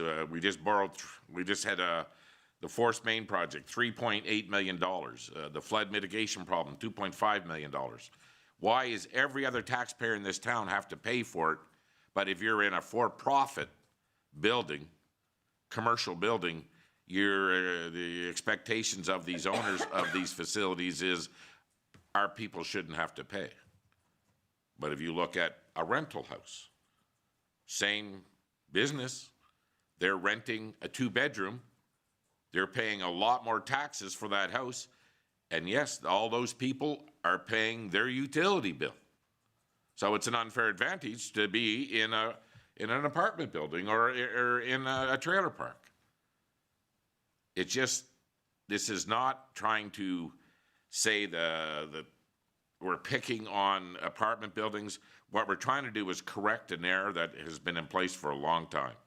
And it just makes it fair for everybody in our community that everybody contributes. Because without a good sewer system, without good roads, without good water, those for-profit businesses would not be here. And to say, in every letter that we received, and we received a lot, I'll guarantee you, from every apartment building and owners of buildings that were more than one family, that only had one service, they were all upset that they would have to pay their share. But the fact is, we need to represent everybody in our community. And this is what's going to take place moving forward, is we're going to try to bring it in a little more gradual approach to get them up to where they should be. But the fact is that it should never, ever have got lasted this long. And if you go to other municipalities, you're going to find a couple that are still like the way we are today, that aren't charging. But the majority of municipalities, in one way or another, have some form to collect from all of these multiple dwelling properties.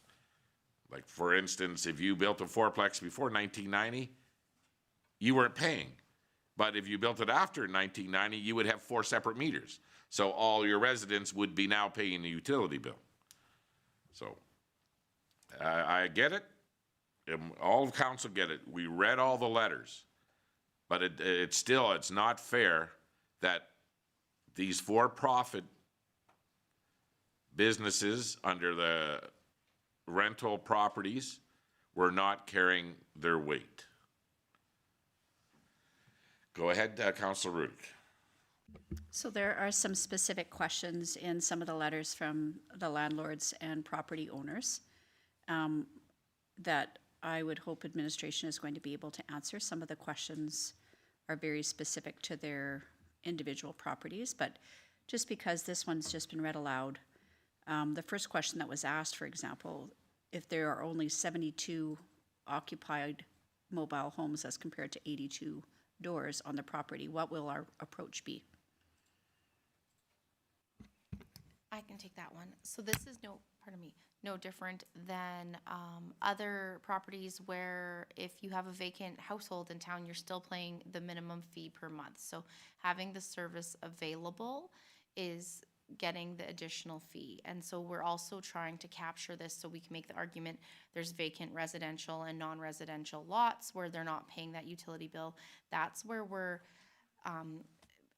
averaging the playing field with the vacant residential tax rate. So that's where we are charging the premium in the 2026 year for the residential, non-residential, and derelict homes. So that the goal is to have it where it's picking up that additional $650 flat fee. So that's the $51.95 over 12 months on those additional vacant lots. So the goal is to have this as fair as we can. And so we have done this in 2 parts. One is with the additional tax rate on vacant lands, and then the other side is this additional multiple dwellings to pick up for all of those properties that are serviced with services available to property, that have flood and storm mitigation available, all of those items that are available to all of the taxpayers of Vegreville.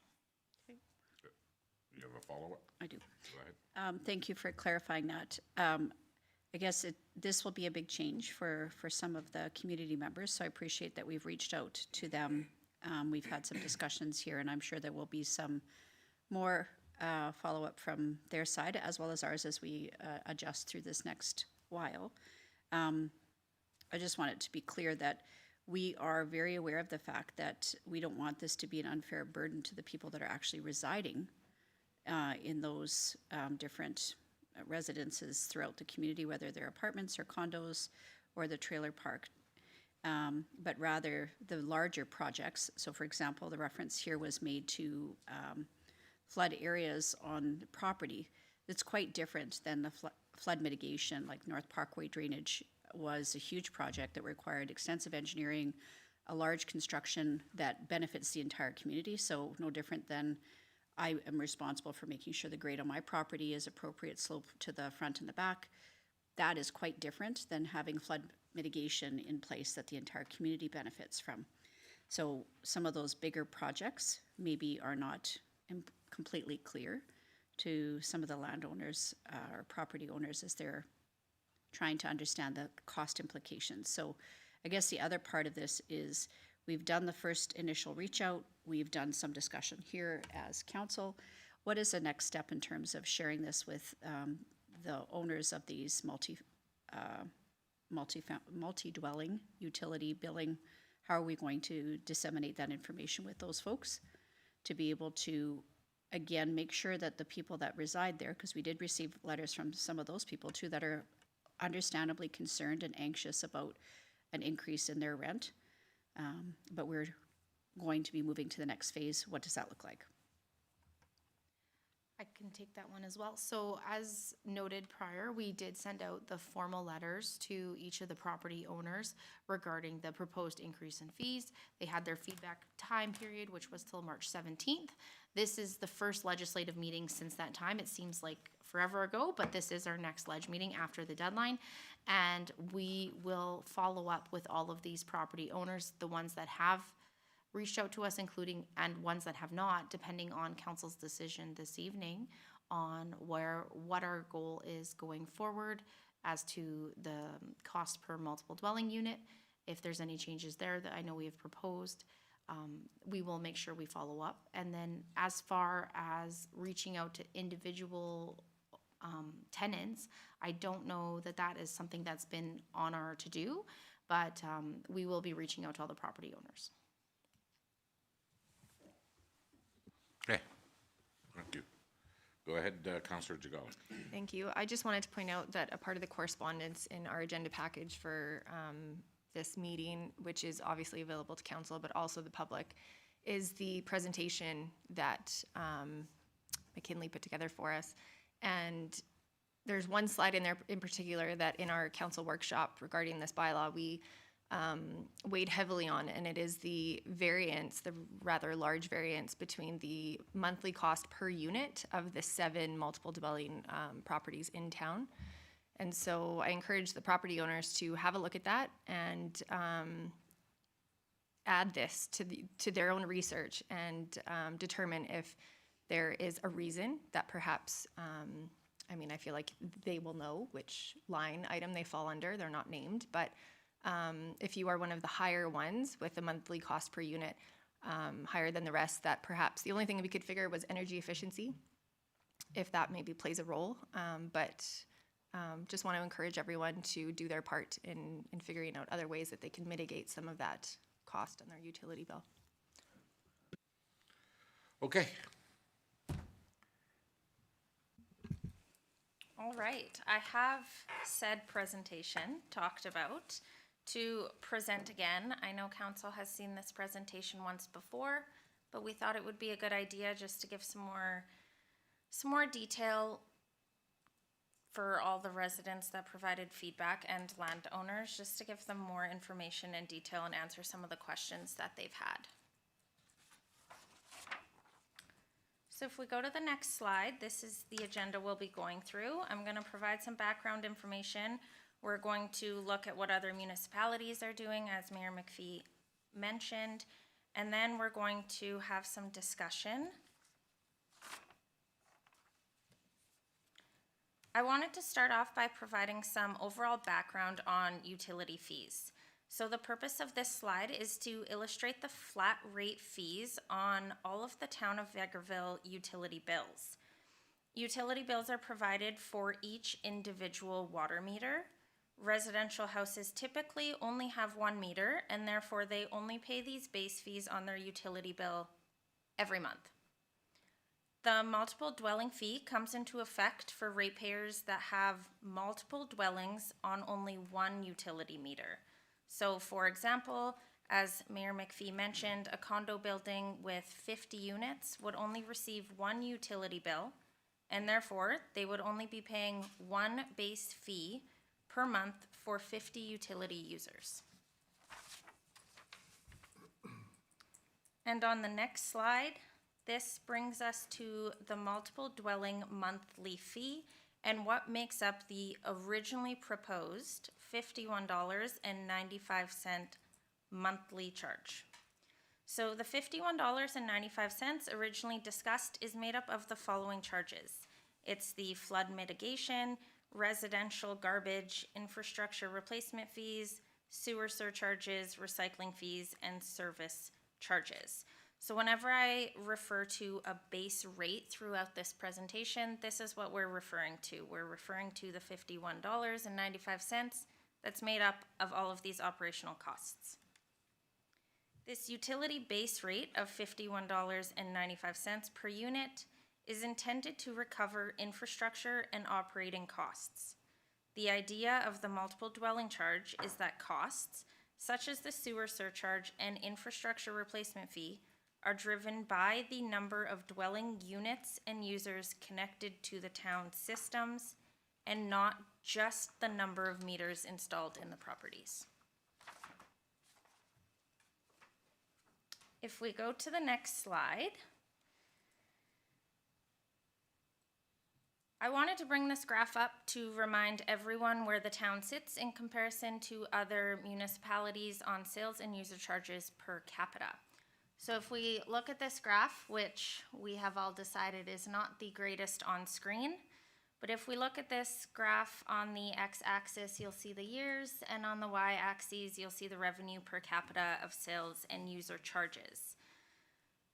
The green line represents the median, so the average, while the blue line represents Vegreville. The shaded gray area illustrates the maximum and the minimum.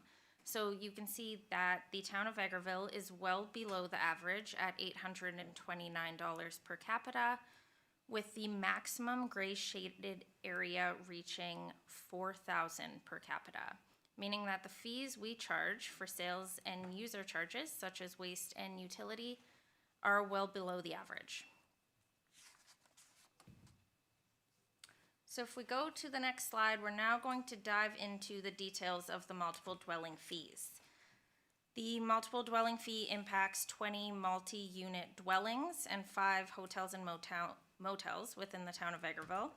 Within the 20 multi-unit dwellings, there are 375 additional units that would be subject to the $51.95. This results in a monthly utility revenue of $20,987 and an annual revenue of $251,853. For the hotels, 305 units would be subject to a fee of $1 per door, resulting in $305 of monthly utility revenue and $3,660 annually. Throughout this presentation, we'll be focusing on the condo multiple dwellings. So with the new multiple dwelling fee, the largest monthly price increase, and as a reminder, this is with the original stated $51.95. So the largest monthly price increase we see is $4,207 per month, and the lowest is $363 per month, which we'll look into more on the next slide, as Councillor Jagalik alluded to.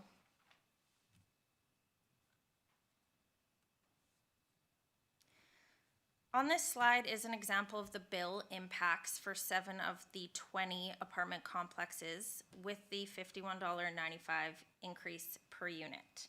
So the gray columns illustrate the apartment complex's monthly utility bill and the monthly cost per unit prior to the additional multiple dwelling fee, and this also includes their average water usage. The orange columns show the monthly utility bill and the new monthly cost per unit that includes the additional dwelling fee of $51.95 per unit.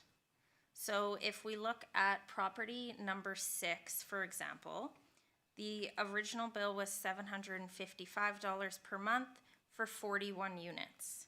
Therefore, each unit's monthly bill was on average $18.41 per month.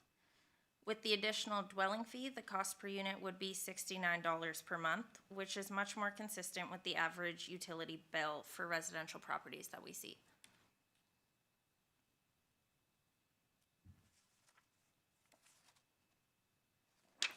That brings us to the next slide, where we're going to look at what some of the other municipalities are doing. Similar to us, the town of Westlock, with a population of 4,900, is charging a per dwelling flat rate fee of $59.32 per unit, which is the same as their residential base fee. So they're not reducing it, they're keeping it the exact same as what all the residents see. Also using the same method is the town of Slave Lake. They are charging a per dwelling flat rate fee, the same as their residential base of $54.14. Using a slightly different method, the town of Morinville charges a multiple dwelling fee, but it's based off of their stormwater service charge. So all of the fees stay the same for residential and multi-dwelling units, except multi-dwelling units have an additional fee for stormwater, and it's $45 per month.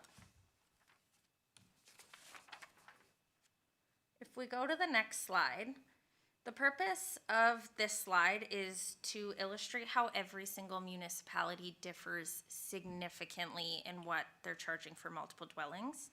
So Crow's Nest Pass, they created a class-based system where they grouped different properties and have differentiating charges to reflect the usage. So this just shows the vastness of how every municipality is choosing to deal with multiple dwellings. On to the next slide, moving away from towns. I've included this slide to show how cities and larger municipalities commonly charge for water, and that is on meter size. So each meter size has a different fixed monthly charge to ultimately capture the amount of consumers connected to the system. So larger meters equals more users equals larger fixed monthly charges.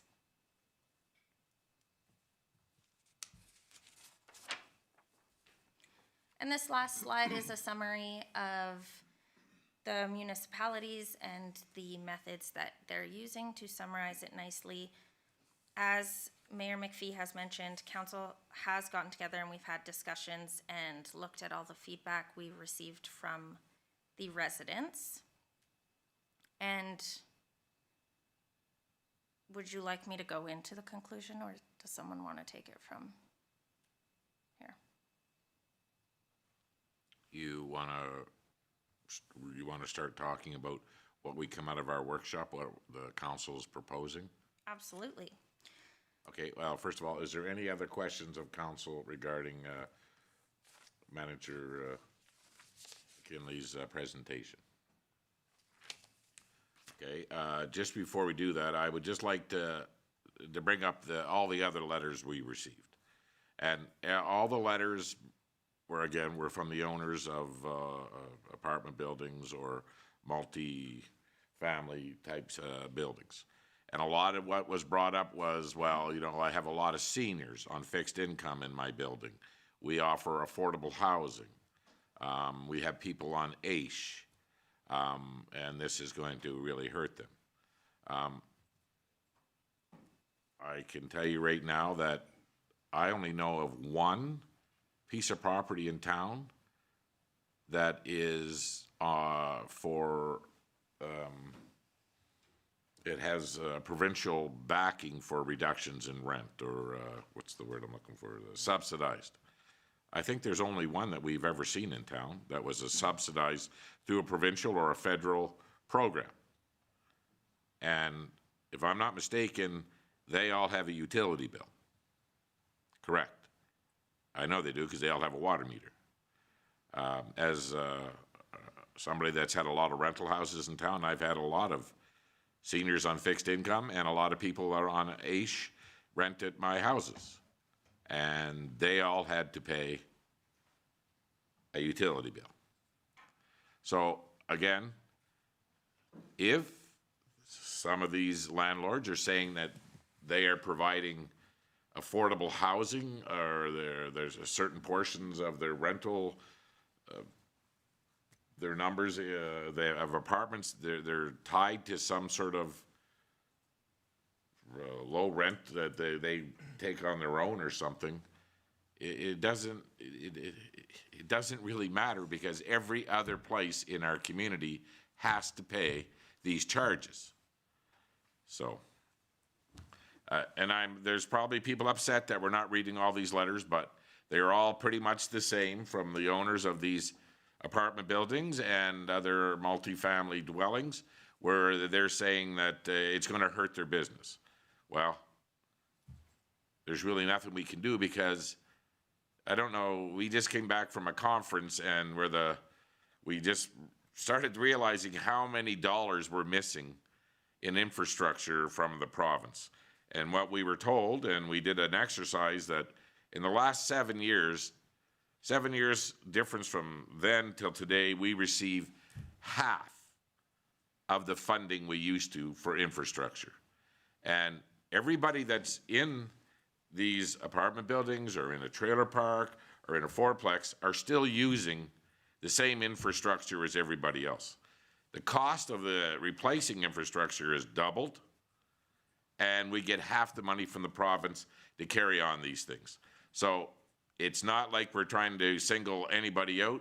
All we're asking is that we're trying to make it fair for the rest of the taxpayers in our community, that everybody is pulling their weight here. So let's go ahead, Manager. Go ahead, McKinley. The conclusion of council after our discussion and the presentation and taking into consideration all the feedback that was received was to reduce the monthly rate and implement an incremental approach.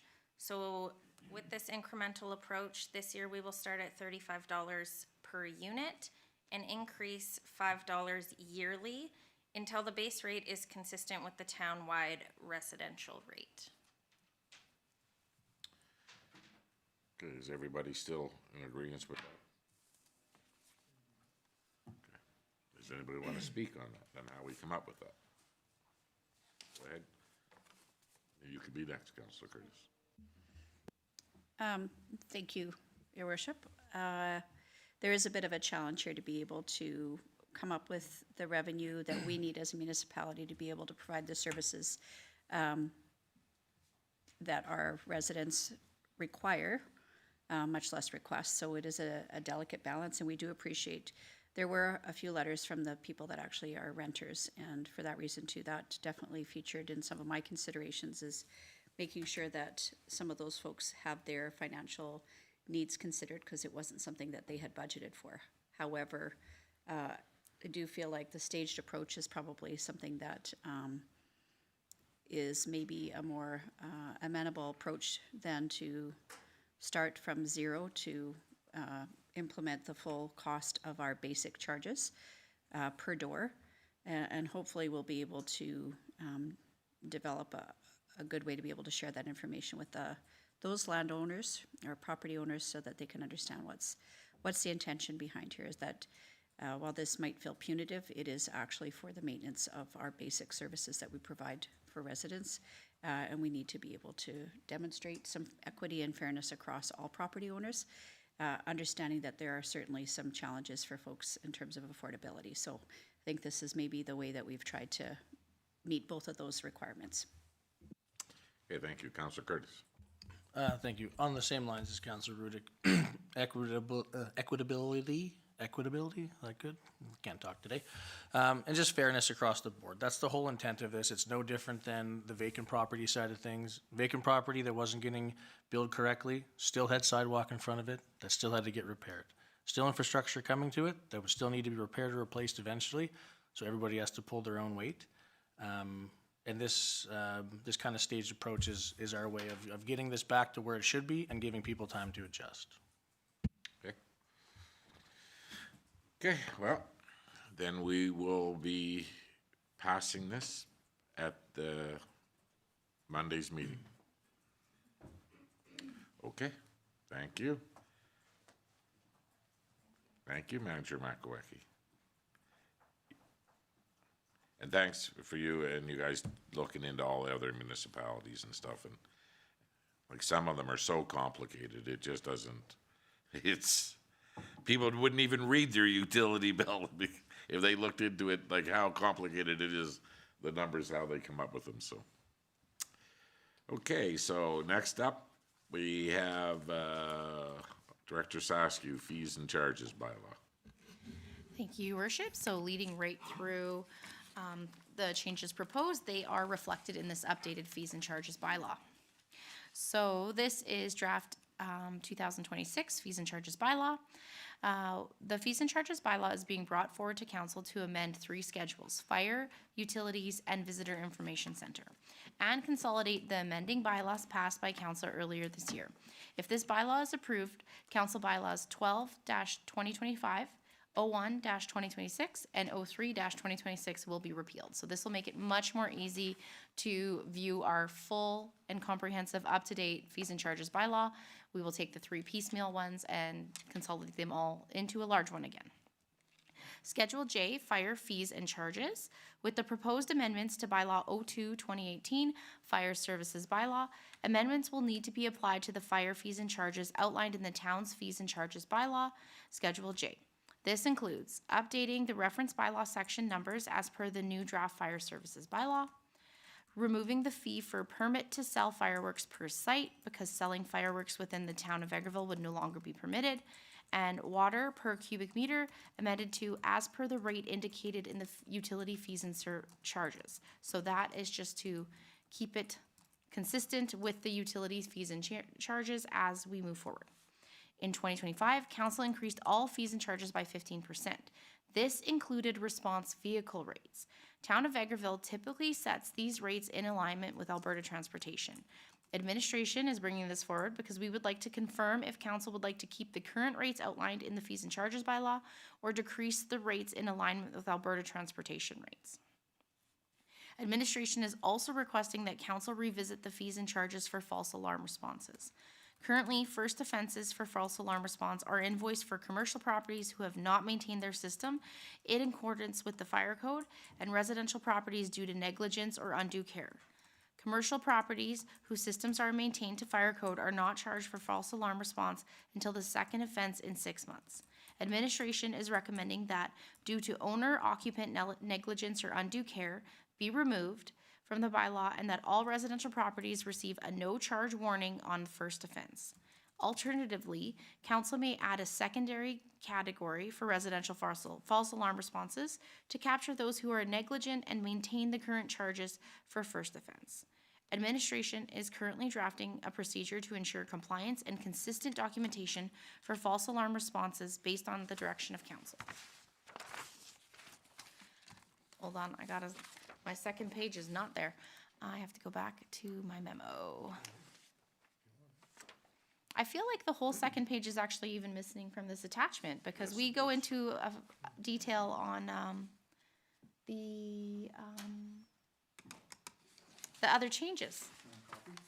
That your copy's not going to work. We're going to need the. We must not have done double-sided scanning. I apologize, but I do know we're missing a whole page of memo. Thank you. Thank you. The original signed one.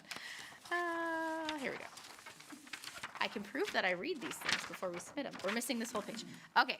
Schedule V, utility fees and charges. Administration and council received multiple letters from property owners and tenants regarding the new residential multiple dwelling fee. This fee was discussed at a council workshop and further at today's legislative meeting. Consensus of council is in favor of reducing the fixed fee for residential multiple dwellings, 2 to 4 units, 5 units plus, and the mobile home park from $51.95 per month to $35 per month, and further to increase the fixed fee by $5 annually until the fixed fee is equivalent to the cumulative utility bill fees for single-family residential homes. And then changes on Schedule W, Visitor Information Center fees and charges. In January, council approved amendments to the fees and charges bylaw to address rounding issues that arose from a 15% rate increase. When GST was applied to certain fees, some totals required the use of pennies. Campground fees were not updated at that time. Administration now recommends adjusting the following campground rates to align with the rest of the bylaw by excluding tax from the listed amounts and ensuring that they are easier to process for cash payments. So campsite without power per night, move it from $28.76 to $27.38 so that it ends up to be $28.75 with GST. So that was one where the GST was included in the price, and all of our fees and charges have GST not included. And the Y next to it means that we charge GST because it's a taxable service. So that is just updating that. And then campsite with power per night, we're changing it from $34.50 to $32.86, which brings it to $34.50 with GST. And then Pasanka Putt-Putt, private party rentals, 115 to 109.52, which would be 115 with GST. So this one, all of these ones were in error. They were including GST. Going to financial implications, there are no direct financial implications associated with the proposed changes to Schedule J, fire fees and charges, as the town budgets for this revenue based on historical average revenue, as fire response and false alarm calls vary greatly year over year. So we take a historical average, look at the fees, and adjust accordingly. So it's always 1 year behind. Even with these new proposed fees, I don't foresee the average revenue to be significantly different. So that's not going to affect 2026 budget, and 2027 will be updated if there are significant changes. The primary financial considerations for false alarm fees relate to administrative and operational aspects rather than revenue. Administration may require additional time to document warnings, track repeat offenses, and ensure consistent application to the new procedure. These tasks can be accommodated within existing staff capacity, and any variances from average income and expenditures will be accounted for in 2027 budget. The adjustment for a fixed fee for Schedule V, utility fees and charges, will have no direct financial impact to the 2026 budget. Same as above, the fee structure for the residential multi-dwelling fixed fee was included in the 2026 budget as an average income plus 15%. And really any variances from average income will be accounted for in the 2027 budget. Same thing with this one, with the fixed fees being implemented 6 months through the year, and with the increase that we had over prior year, the 15%, I think we're going to be close for 2026 budget, and then we will update 2027 with the 35 plus 5 for the full year. The adjustment for fixed fee schedule, the fixed fee for Schedule W will not have significant impact, as the changes were updating rounding and GST discrepancies. So that will not have a significant impact at all. Communication strategy. This will be a level 1 public engagement process in form. Once approved, the bylaw will be made available on the Town of Vegreville website. Additionally, the new false alarm procedure focuses on education. At each false alarm response, the responding officer would provide a false alarm information sheet, which outlines common causes of false alarms, prevention tips and best practices, and then potential charges for repeat offenses and applicable bylaw provisions. Administration will send out follow-up correspondence to multi-dwelling property owners to inform them of council's decision and of their $5 annual escalator. Options are, council may recommend further changes, administration will revise the draft and bring it back for discussion at April 21st legislative meeting, or council may accept the changes as presented, provide direction to administration regarding false alarm response charges, and proceed with all 3 readings at the April 13th regular council meeting.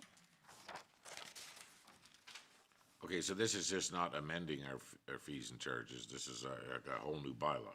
Yes, because we have 2 amendments already in the original bylaw, so then with these amendments, it would make 3 amendments in the original bylaw, which gets very hard to piecemeal to read through, so we're just appealing all of them, or repealing all of them, and putting 1 new comprehensive bylaw before, and then we can post just that 1 item on the website.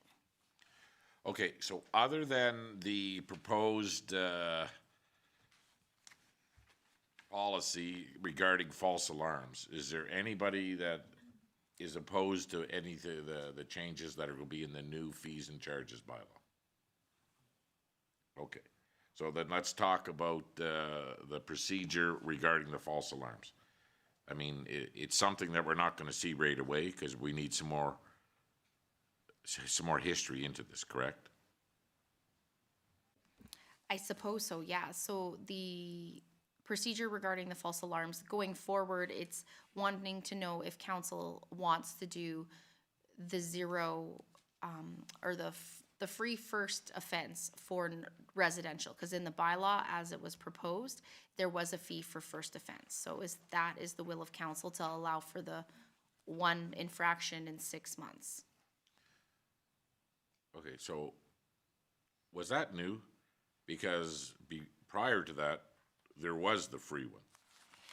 That was new. I maybe let Gary speak on that more, but that was maybe Sandra too. CAO Ling.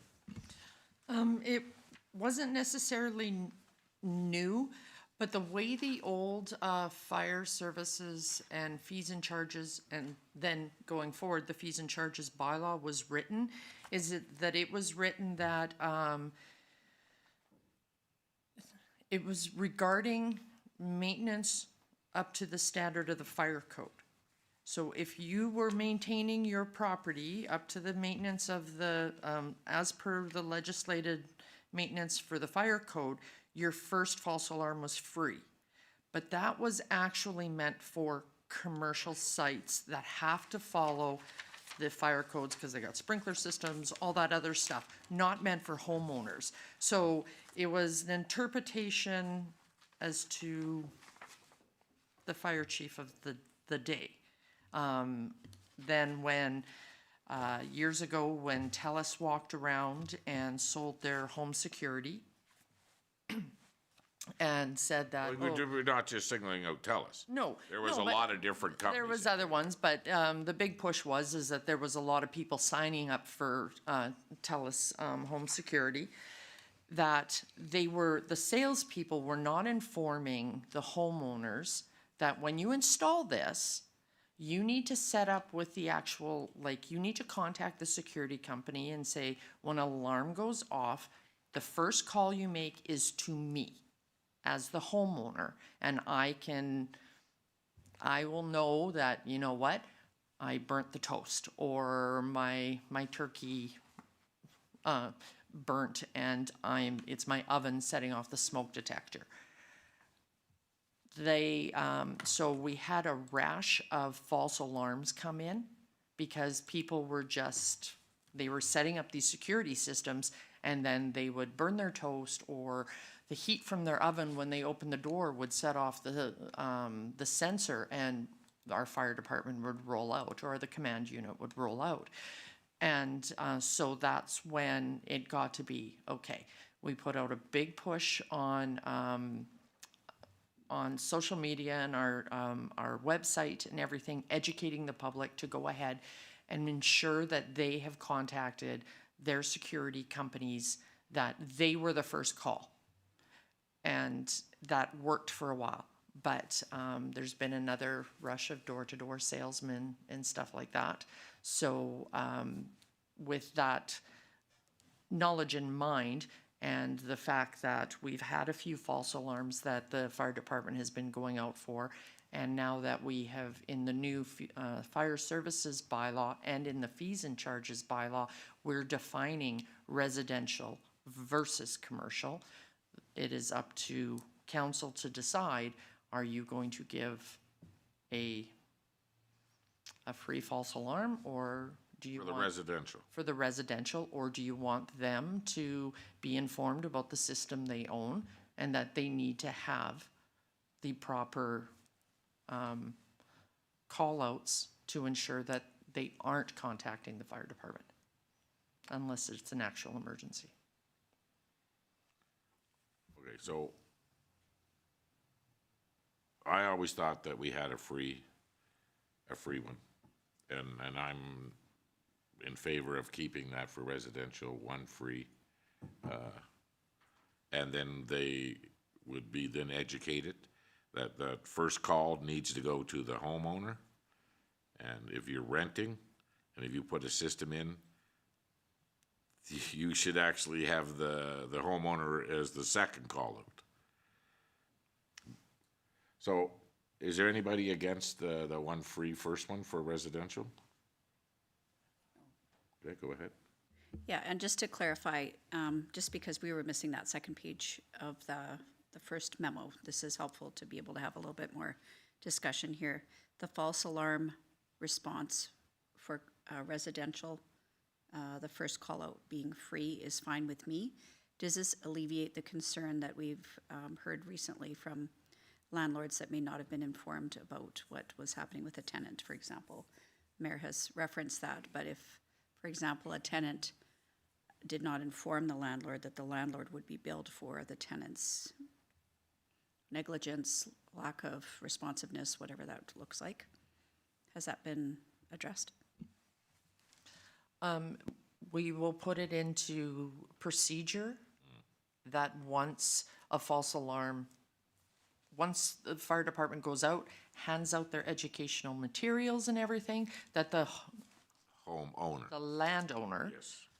is contacted via letter stating that there was a false alarm at this address. This is the education piece.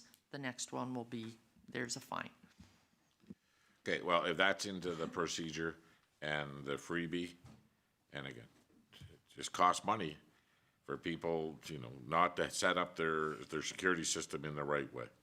You know, so, I mean, we're all subject to how money gets spent, and sending out our, you know, emergency response people for burnt toast repeatedly just doesn't make any sense, so. Okay, so I guess we'll be ready for this on, we'll see hopefully some of the procedures on the April the 13th. Procedures are administrative. Okay. So we'll be ready for this, the first, second, and third reading of this, of the fees and charges bylaw? Yes, ideally, we'll do first, second, and third on Monday. That way we can get the new bylaws and get the amendments off the website and make it much clearer for the public to read. Okay, any other questions regarding that? Okay, yeah, you're up, CAO Ling, the gas franchise agreement. All right, thank you. 1 second. I think Councillor Curtis is gonna recuse himself. I will do that. So I will leave and come back when you're done. Sounds good. For those who don't know, Councillor Curtis works for ATCO. He doesn't own ATCO, he works for ATCO. All right, thank you, Your Worship. So this memorandum to council is regarding the draft ATCO Gas Franchise Agreement bylaw. So the background on this is the ATCO Gas Franchise Agreement is set to expire on October 2026. This agreement allows for ATCO's natural gas distribution system to be placed within the municipality-owned roadways, right-of-ways, and other lands controlled by the municipality. In order to proceed with the renewal process, the municipality will need to determine the length of the agreement in terms, a minimum of 10 years to a maximum of 20 years, and complete the first reading of the proposed draft bylaw. This agreement, similar to prior agreements, has a provision of the franchise fee that is paid to the town for consideration in allowing the utility system to be in place. The franchise fee for Vegreville is 33%, with a maximum allowable fee of 35%. After the first reading, administration will submit the appropriate documentation to ATCO and begin advertising the notice of application in compliance with the Alberta Utilities Commission, the AUC. Any objections or concerns will be submitted with the application and the bylaw to the AUC, where a decision will be made. If the commission approves the application, the bylaw will be brought back to council for second and third readings. Financial implications. The proposed agreement includes the same 33% franchise fee rate. Revenue growth is based on the addition of new customers and increases in delivery rates charged by ATCO Gas. Communication strategies, public engagement level 2 in form. The notice of application to the Alberta Utilities Commission will be advertised in the local newspaper prior to submission to the Commission. A certified copy of the bylaw with first reading, initial agreement, and application form will be forwarded to ATCO Gas and Pipelines Limited. So the options before council today is town council may advise administration on the length of the agreement term and proceed with first reading at the next regular council meeting, or town council may opt to explore alternative providers.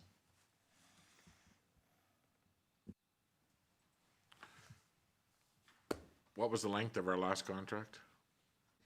The length of our last contract was 10 years. And that's what we'll be going for again? It's up to council what they would like to do. I would just, I would like to state, because I know the question has been asked, Prosperity Park, the cost to run the gas from the main line to Prosperity Park was $2.63 million paid by ATCO Gas. So I'm sure they'd appreciate a longer one, but it is council's decision.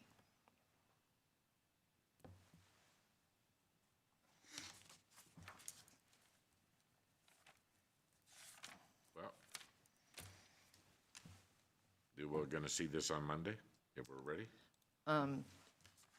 Yes, but I have to put length in the bylaw, so ideally we would know by then, but council can discuss. Well, that's what we're doing here. So we'll start down there with former ATCO employee. Retired. Your worship, I'm good with another 10-year contract, being that the opportunity for the upcoming council in 10 years has the same decision we have here today, rather than locking in for 20 and having problems. And Okay, thank you. I think the duration of 10 years is appropriate. And the 33%, are we asking that too?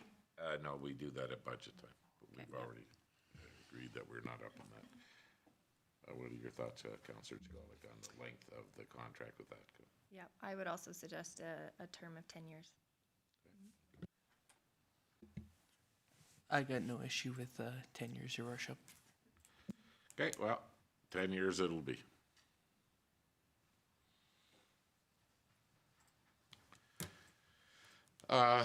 I know that we have a few more things to get through, but I would like to propose a 5-minute recess here at this time. We've been going at it for a few hours here. So if we could take a 5-minute break, and we'll come back to finish up on some of the other items here.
Okay, welcome back, everybody.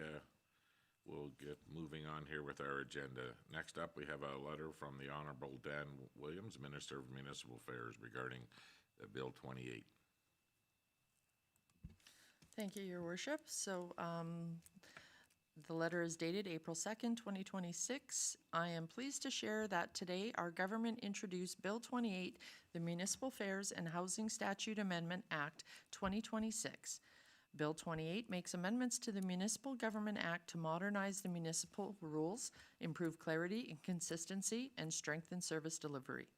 Rather than addressing issues piecemeal, Alberta's government is proposed a single comprehensive package that changes that reflects how interconnected municipal systems are.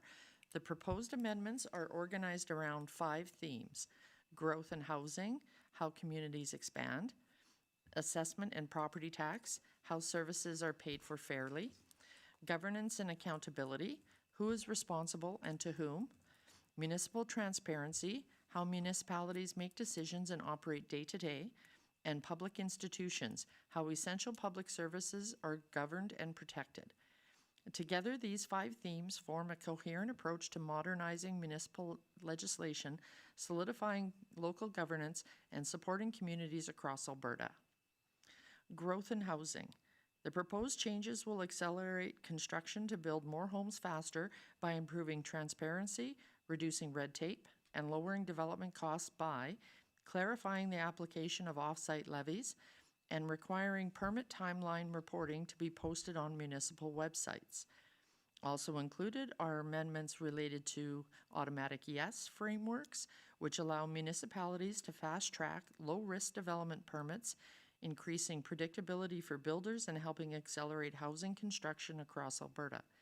Future regulations will build on this work by restricting particular non-statutory studies in the development process to further streamline approvals. In addition, charter schools will be treated consistently with other publicly funded schools by enabling access to municipal and school reserved land, supporting parental choice in education. The proposed changes would also allow the Minister of Municipal Affairs to set requirements for community design codes that municipalities may choose to adopt, helping streamline approvals for developments that meet established land use and design standards while preserving local decision-making.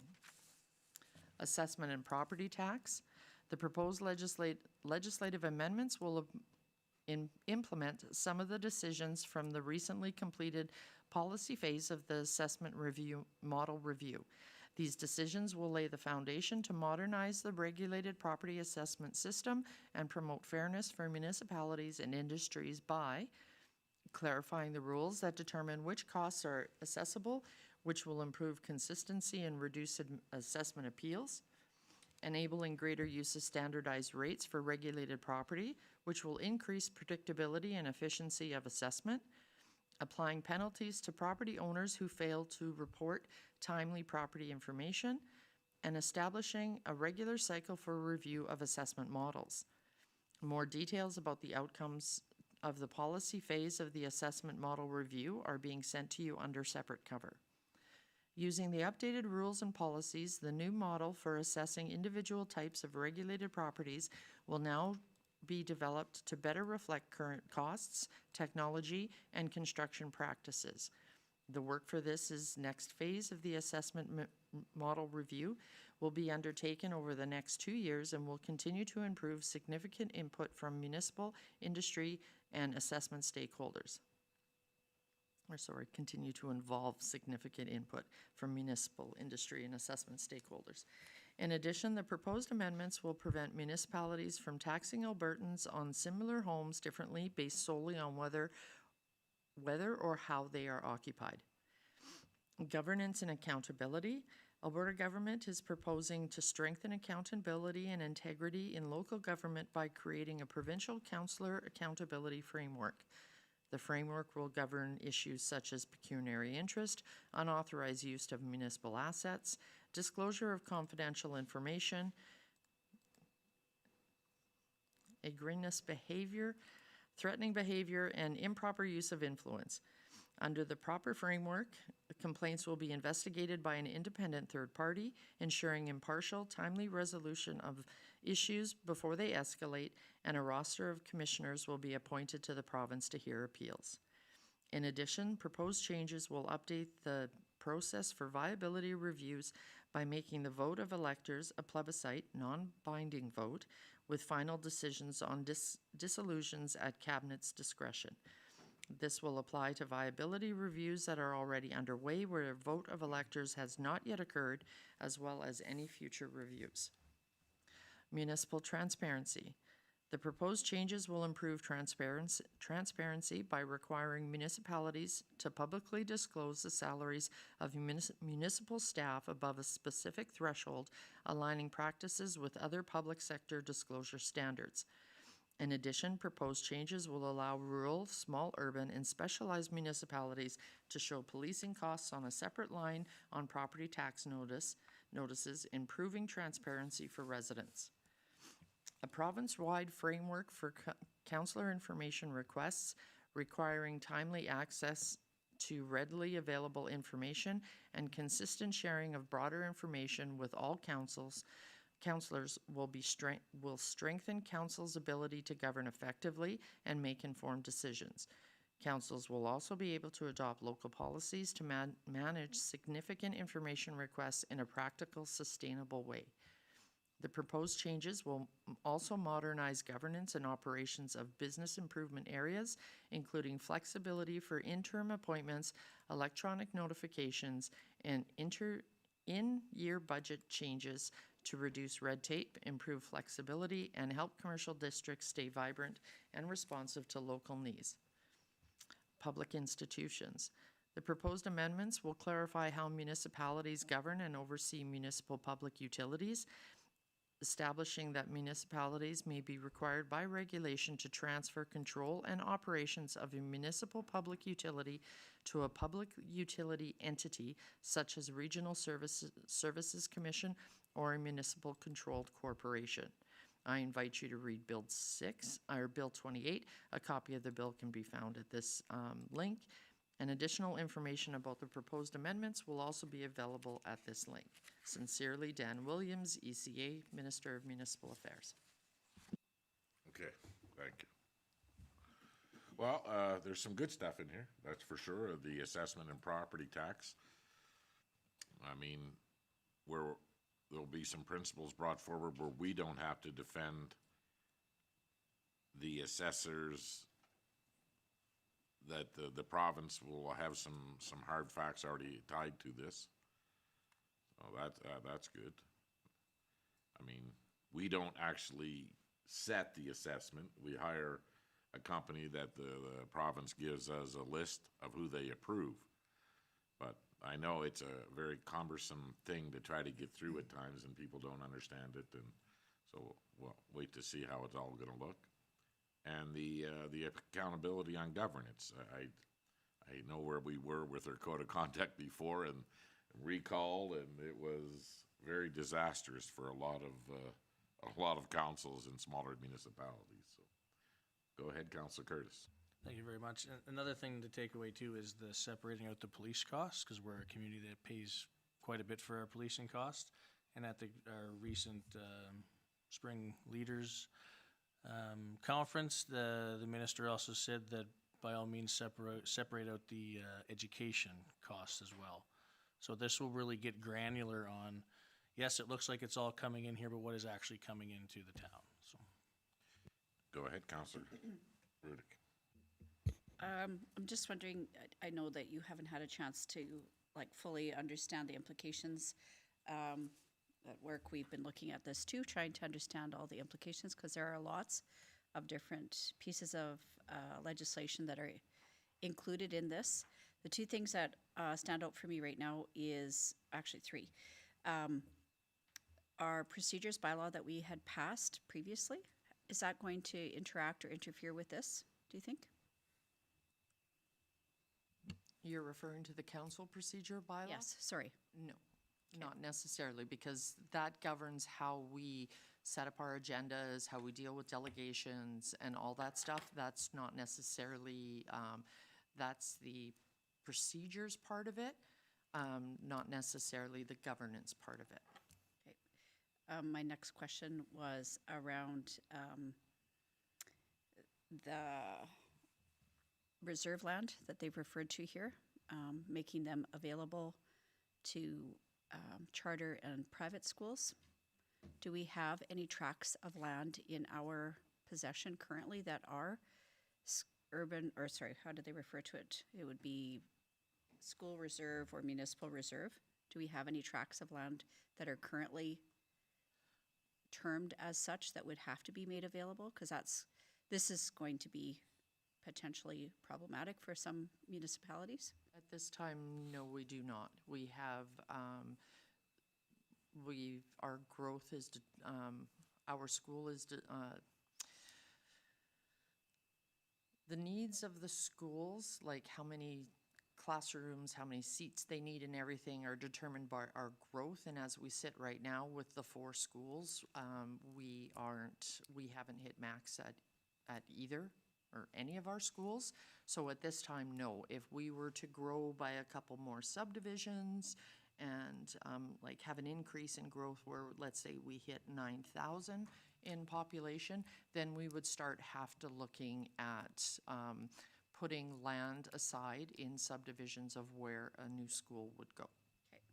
And then my last question is about the default to yes. This was signaled actually quite a while ago by the Premier and also Minister Nally to reduce red tape. The challenge is that I don't know, I mean, we've become much more diligent. The development permits as well as the business permits and all those kinds of pieces of information are shared now with council. But I don't know that we keep statistics on how long it takes to process and deliver judgments on the various types of development permits that we receive downstairs in infrastructure planning and development. So I'm just a little bit curious, maybe anxious potentially, because the default to yes doesn't take into consideration, it may now when they get to the regulations, about the challenge, you know, for example, if we're waiting for land titles or environmental assessment or something like that that's outside of our control, some of those decisions could still be issued because the way that it was suggested in this Bill 28 is that the permission will be granted if it's not granted by the municipality, and it could be in contradiction with other pieces of legislation, which might end up being a problem. So I don't know if we keep statistics on how long it takes us to receive and deliver a judgment on various types of permits, if we do that at this point. I will refer that to Director Lefebvre. Our in-house development permit applications are processed within the week. And any other documents that we have that may require land titles, for example, then we are in contact with land titles to say on average, let's say at times they're as far out as 5 months. Then we can add that on for the applicant so that they realize that this will sit at land titles for that 5 months. Sometimes they're doing well and it's 3 months. So, but we have our finger on how long land titles is taking typically. Yeah, and we always tell the minister that we process these permits in 3 days, so. And I know he's getting larger municipalities in Edmonton, it could take It could take 2 years. 2 years and stuff, so, yeah. Okay, so we'll keep an eye on the changes and the policies as they're being brought forward. And I think when it comes to, you know, behavior issues or code of conduct, it's nice that they're gonna be supplying a third-party investigation. To leave it up to the acting CAO or the CAO of the municipality to get into those arguments within council was not a very good process, so. You'll be off the hook there, CAO Ling, you'll be good. Okay, next up, we have some correspondence from Morgana Larson. Tansy, hello, Vegreville and Mundare Town Council. Elk Island Public Eastern Edge Schools are again hosting an Indigenous Community Evening, Tuesday, May 5th, from 5 to 7 p.m. held at the Vegreville Composite High School. We, ALH, VCHS, and Mundare Schools are planning to have a smudge dinner with Indigenous-themed food, 3 Indigenous dancers, and teachings with our First Nation, Métis, and Inuit FNMI and Elk Island Public School consultants. The event and teachings directly coincide with the EIPS goals of supporting FNMI students, engaging in and teaching truth and reconciliation, and communicating and providing engagement both in and out of our direct school community and within our community at large. From the town, we are looking for collaboration and participation that the evening form council promotions of the event within our realm of school, realm of social media, and etc. And any financial assistance for the cost of the dancers, supplies, and or food. Food is approximately $500, depending on participation. Supplies $200, and Indigenous dancers $500. Please reach out if you have any questions about the event, and let us know to what extent you'd like to participate. Morgan Larson. So, May the 5th, and it's being held here in town. But it's starting at 5. Okay. Any comments? Does anybody would like to participate in helping out with any donations, or what is our policy on this? What did we do last time? I know that it was at A.L. Horton last time. Okay, well, we'll leave it for Monday then. We'll bring it up on Monday if anybody has any thoughts. We'll move forward with it then. Okay, next up, we received a very nice Christmas card from Stry, the city of Stry in Ukraine. And dear partners, on the occasion of Easter, please accept the warmest wishes from the Stry City Council for peace, hope, and strength during this special time. May the feast of the resurrection, yeah, I pronounced it, being renewal, inspire faith in a better future and strengthen our shared values and cooperation. Please find our attached Easter greeting card from Mayor Olgi Kinevis as a token of our remembrance and goodwill. Yours sincerely. It was a nice card. Hopefully we sent them a card. We did? Nice. Huh? Who sent it to us? The head of the Department of International Economic Cooperation and Projects on behalf of Stry City Council? Yulia? Yeah, well, can you pronounce that last name, Counselor? I've never met her, but it's always nice that we, with our sister cities in the Ukraine, that we get this communication back and forth, and it's good. Okay, we'll move on to some round table. What's everybody been hearing out there? And we'll start with Councillor Lemko. Thanks, Your Worship. Some comments about water in alleys, which is what happens every spring, so they're well aware of it. I'm hearing a lot of questions regarding the developments that are in the community. It's almost everywhere you go, there's somebody asking about the apartment building, and over here by the old Full Throttle site. And people just need to be patient as the community, spring is here. I'm sure we'll see some construction. On another note, I was fortunate enough to attend last night the Ukrainian Patriot presentation from a local girl, Caitlin Kruk. She grew up here, and she presented on what she's doing and what's happening in Ukraine and the war in Ukraine. Some filming of frontline activities where the red zone, where the The front line is 3 kilometers away. Drones flying overhead and the shelling and stuff. And she had a presentation there, and it was very moving to see what this young girl has done representing Vegreville in Ukraine, and which is her home now. And yeah, it was very informative and good on her. And that's all I have to say. Councilor Curtis. Thank you very much. Similar to Councilor Lemko, lots of questions on developments, where they're at, where they're going, and yeah, we know as much as everybody else. They're coming back. We just don't know when. Also, this weather is not helping out very much. A lot of freeze thaw, no snow, as it's snowing outside the window right now. So, but that's all I had. Thank you, Councilor Rudy. Not a lot to report. I did want to just say thank you to our administrative team for having such comprehensive notes as the Finance Committee from the library works through the Letter of Understanding. You had extensive preparation, which was great, so that we could work through the agreement, which is something that doesn't happen very often, so it's important that we have good discussion to be able to set that up for the upcoming span of years, so thank you very much for that.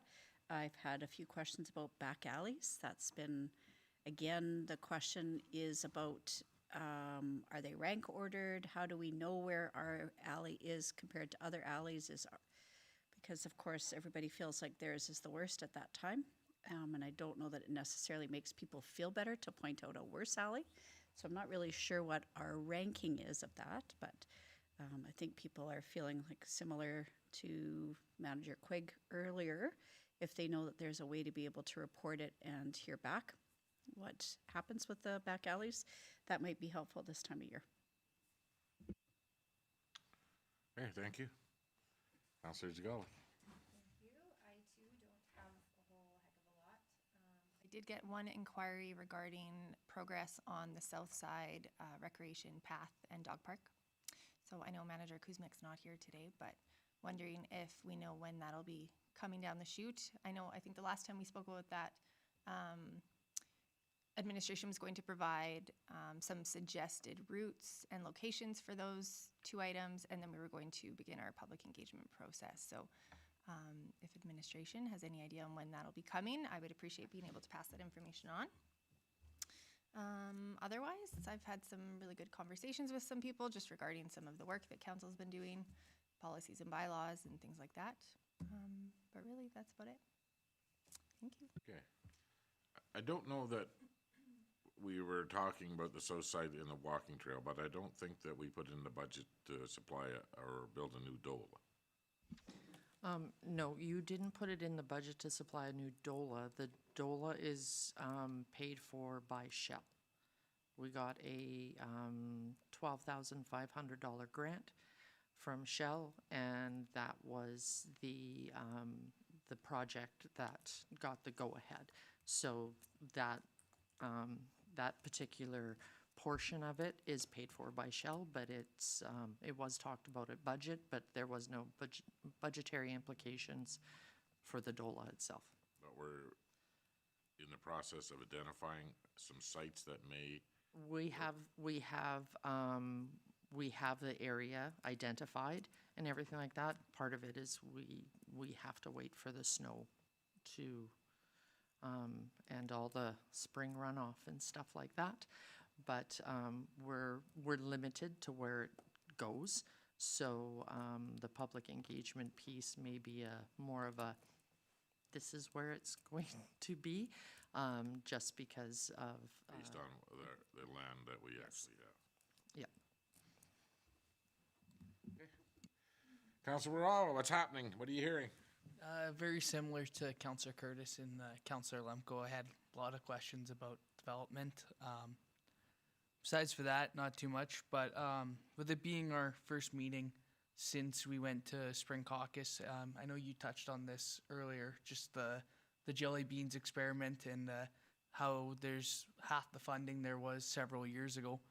I think for me that was a very interesting little thing that got kind of explained to us at caucus, and it really shows the frustration. I understand that people can be frustrated when they hear that things are being, that we're, raising prices on stuff.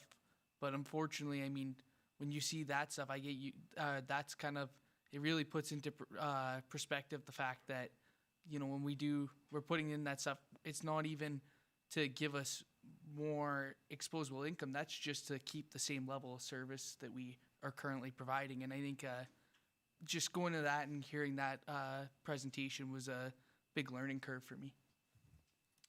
Well, there's no doubt about it. Maybe we're not taking on large infrastructure projects at this time, but just trying to keep up with the infrastructure that we own right now. And we've done a very good job over the last 10 years of replacement and identifying where the problems were. But with the less funding that we're receiving, and infrastructure won't wait. If it's broken, it's got to get fixed. And this is what those portions of the utility bills represent. So, myself personally, I've had lots of conversation with people that live in multi-family dwellings, and they've contacted me, and I've gone through what is the reasoning behind this, and just because it has to be fair. And it has not been fair up till now. Some of the owners that I've talked to maybe were not happy with the way I explained it to them, but this is something that just needs to be done. So, and what was the other call that I had? I'll remember it here shortly, probably as soon as the meeting's over. But damn, I'll have to bring it up next meeting. So yeah, that's as far as some of the property in town, I think people need to understand what's going on over here in the corner of the plaza site, I call it now. They're private owners. They're paying taxes on that property. They have reached out to us last week, said, I know twice they've cleaned the foundation off over there, that they want to get back on it. They're wondering if there's any people that are looking to rent, to lease any space. We're reached out to some other people in the daycare business, childcare business, but hopefully they'll be back on that project quite quickly here. But again, after we sell the property and once they start developing it, once they get past a certain stage, there's nothing we can do. So there are private owners that are paying taxes, and it would be nice if they would go forward on it, and they said it will be a big push. And as far as they're concerned, as soon as the weather's good again, they would like to get back on their apartment building. They now have the water pressures for the engineering of their fire suppression system, their sprinkler system. So hopefully we'll see that too. Okay, let's move on to director highlights, and we'll start with Director Saskew. Thank you, Worship. I'll keep this one short and sweet. I have been working on the same three things. So ERP solution and different options that we have available to us. We're getting close to be going to like an RFP or making a final decision. Working on property tax bylaw. As alluded to earlier today, we do have some changes with the vacant and derelict lands. So there's a little bit of additional work to do this year on preparing the bylaw. I will have that for council with some differences and comparisons year over year for the next ledge meeting, and audit wrap up. So we are in touch with our auditor, Synergy Chartered Accountants, and working on getting some finalized financials to you for the next ledge meeting as well. Draft for the next ledge meeting, and then Synergy will come for the last council meeting in April and do their formal presentation. Any questions of Director Saskew? Okay, thank you. Thank you. Director Lefebvre. Thank you, Worship.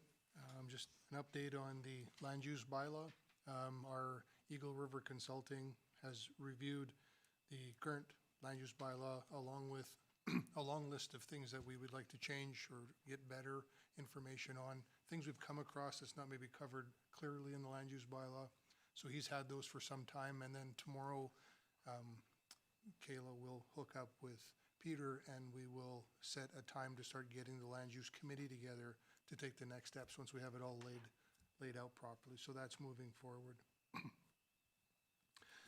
For March, it has been busy for March. We've got 10 development permits. 7 of them are for application for solar panels, residential solar panel installs. And the other interesting one is Alberta Infrastructure, or Innotech, another 2.69 million for chiller and plumbing repairs and upgrades. So that'll be happening this year. So it's good to see that they're keeping up with that.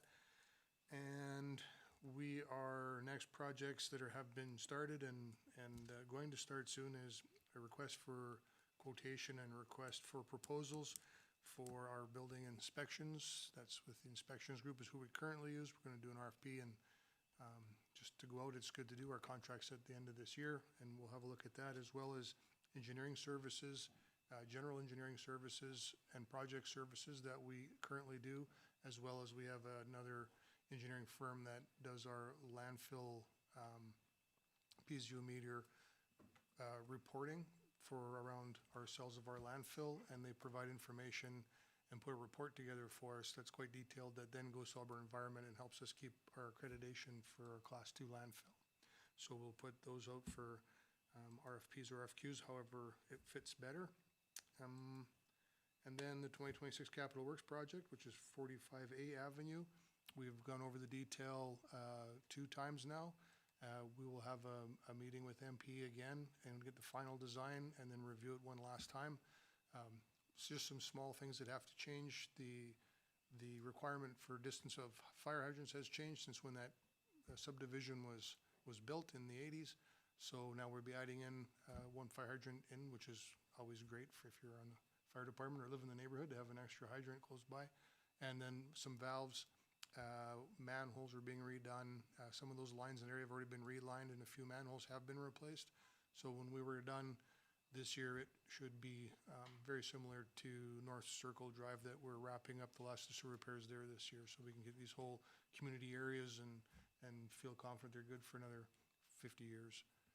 45A will also, of course, include a mill and overlay and miscellaneous sidewalk work as well. So it'll spruce the area up, and we will see how well it does for deflection tests, because it is past its mill and overlay according to our quality road index system that we use. It's beyond, it's at replace now, but we're driving it last year and last fall, and there's not a lot of deflection, so I think we just have some spot areas to repair, and the town will get lucky and seriously save a lot of money from doing a complete rebuild on that roadway. So that's your report. Excellent. Any questions for Director LaFave? Okay, CAO Ling. All right, thank you, Your Worship. I actually don't have much to report. Since our last meeting, I was lucky enough to attend a Rotary Interact Playground build in Progresso, Belize. So that took me away from work for a week, and then it was a short week when I returned, and I spent all my time catching up. So I really don't have anything to report. That's why you weren't in your office. That's why I wasn't in my office. Yeah, because I went there every day. Now, must have been nice to get away, and it's nice to see the Rotary Club here in the Interact, always helping, some places with parks, and especially it's Belize City you're in, correct? We built the playground in Progresso, which is about 45 minutes north of Orange Walk. So, Oh, I know now. yeah. No, I don't. Oh. It's in the northern part of Belize. We are actually quite close to the Mexico border. Yeah, it is beautiful country down there. Excellent. Any questions of CAO Ling? Okay, so the local to global forum we're hosting here in Vegreville starts on April the 8th. So we will be kicking it off at the Vegreville Inn and Suites on Wednesday night, tomorrow night, at 7? 6? So it's a meet and greet, so as many council representatives that can show up. as these other economic developers and other elected officials are coming in. There will be some snacks and probably some beverages available. And then on Thursday, it's a full day. And then Thursday night, the town of Vegreville is hosting a bit of a tasting party at Vegreville Inn and Suites as well. So if everybody can show up for that. We have our council meeting on Monday, the 13th. Elk Island Public School Board trustee meeting. So do you have a head count on that, Leslie?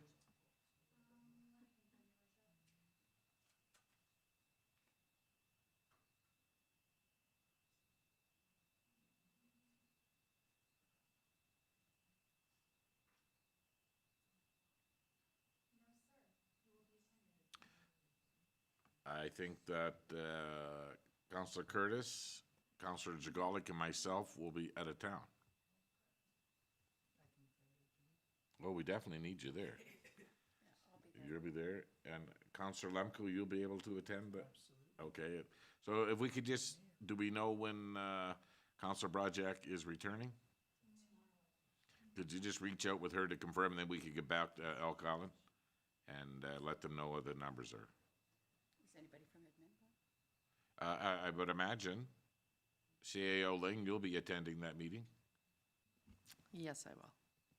and will Leslie be going? Okay. Okay, so I won't be there to ask the tough questions, Yes, so I'm gonna leave that to Councilor Rudick. thank you. No swearing. I will do my best to continue to comport myself in the way I always do. Okay, I'm the good cop. I know you were. Okay, so then on May the 4th, this is the annual pancake and breakfast and safety meeting. Is that something where we do the cooking at, right? Yes, that Oh. is, council prepares the breakfast for It the is a staff. mandatory thing. You have to be there. Okay.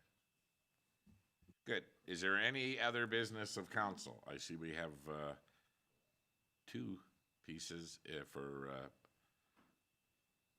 closed session. So if there's no other business of council, I'll take a motion to go into closed session. Councilor Jagalik makes the motion at 6:02. All those in favor? Carried.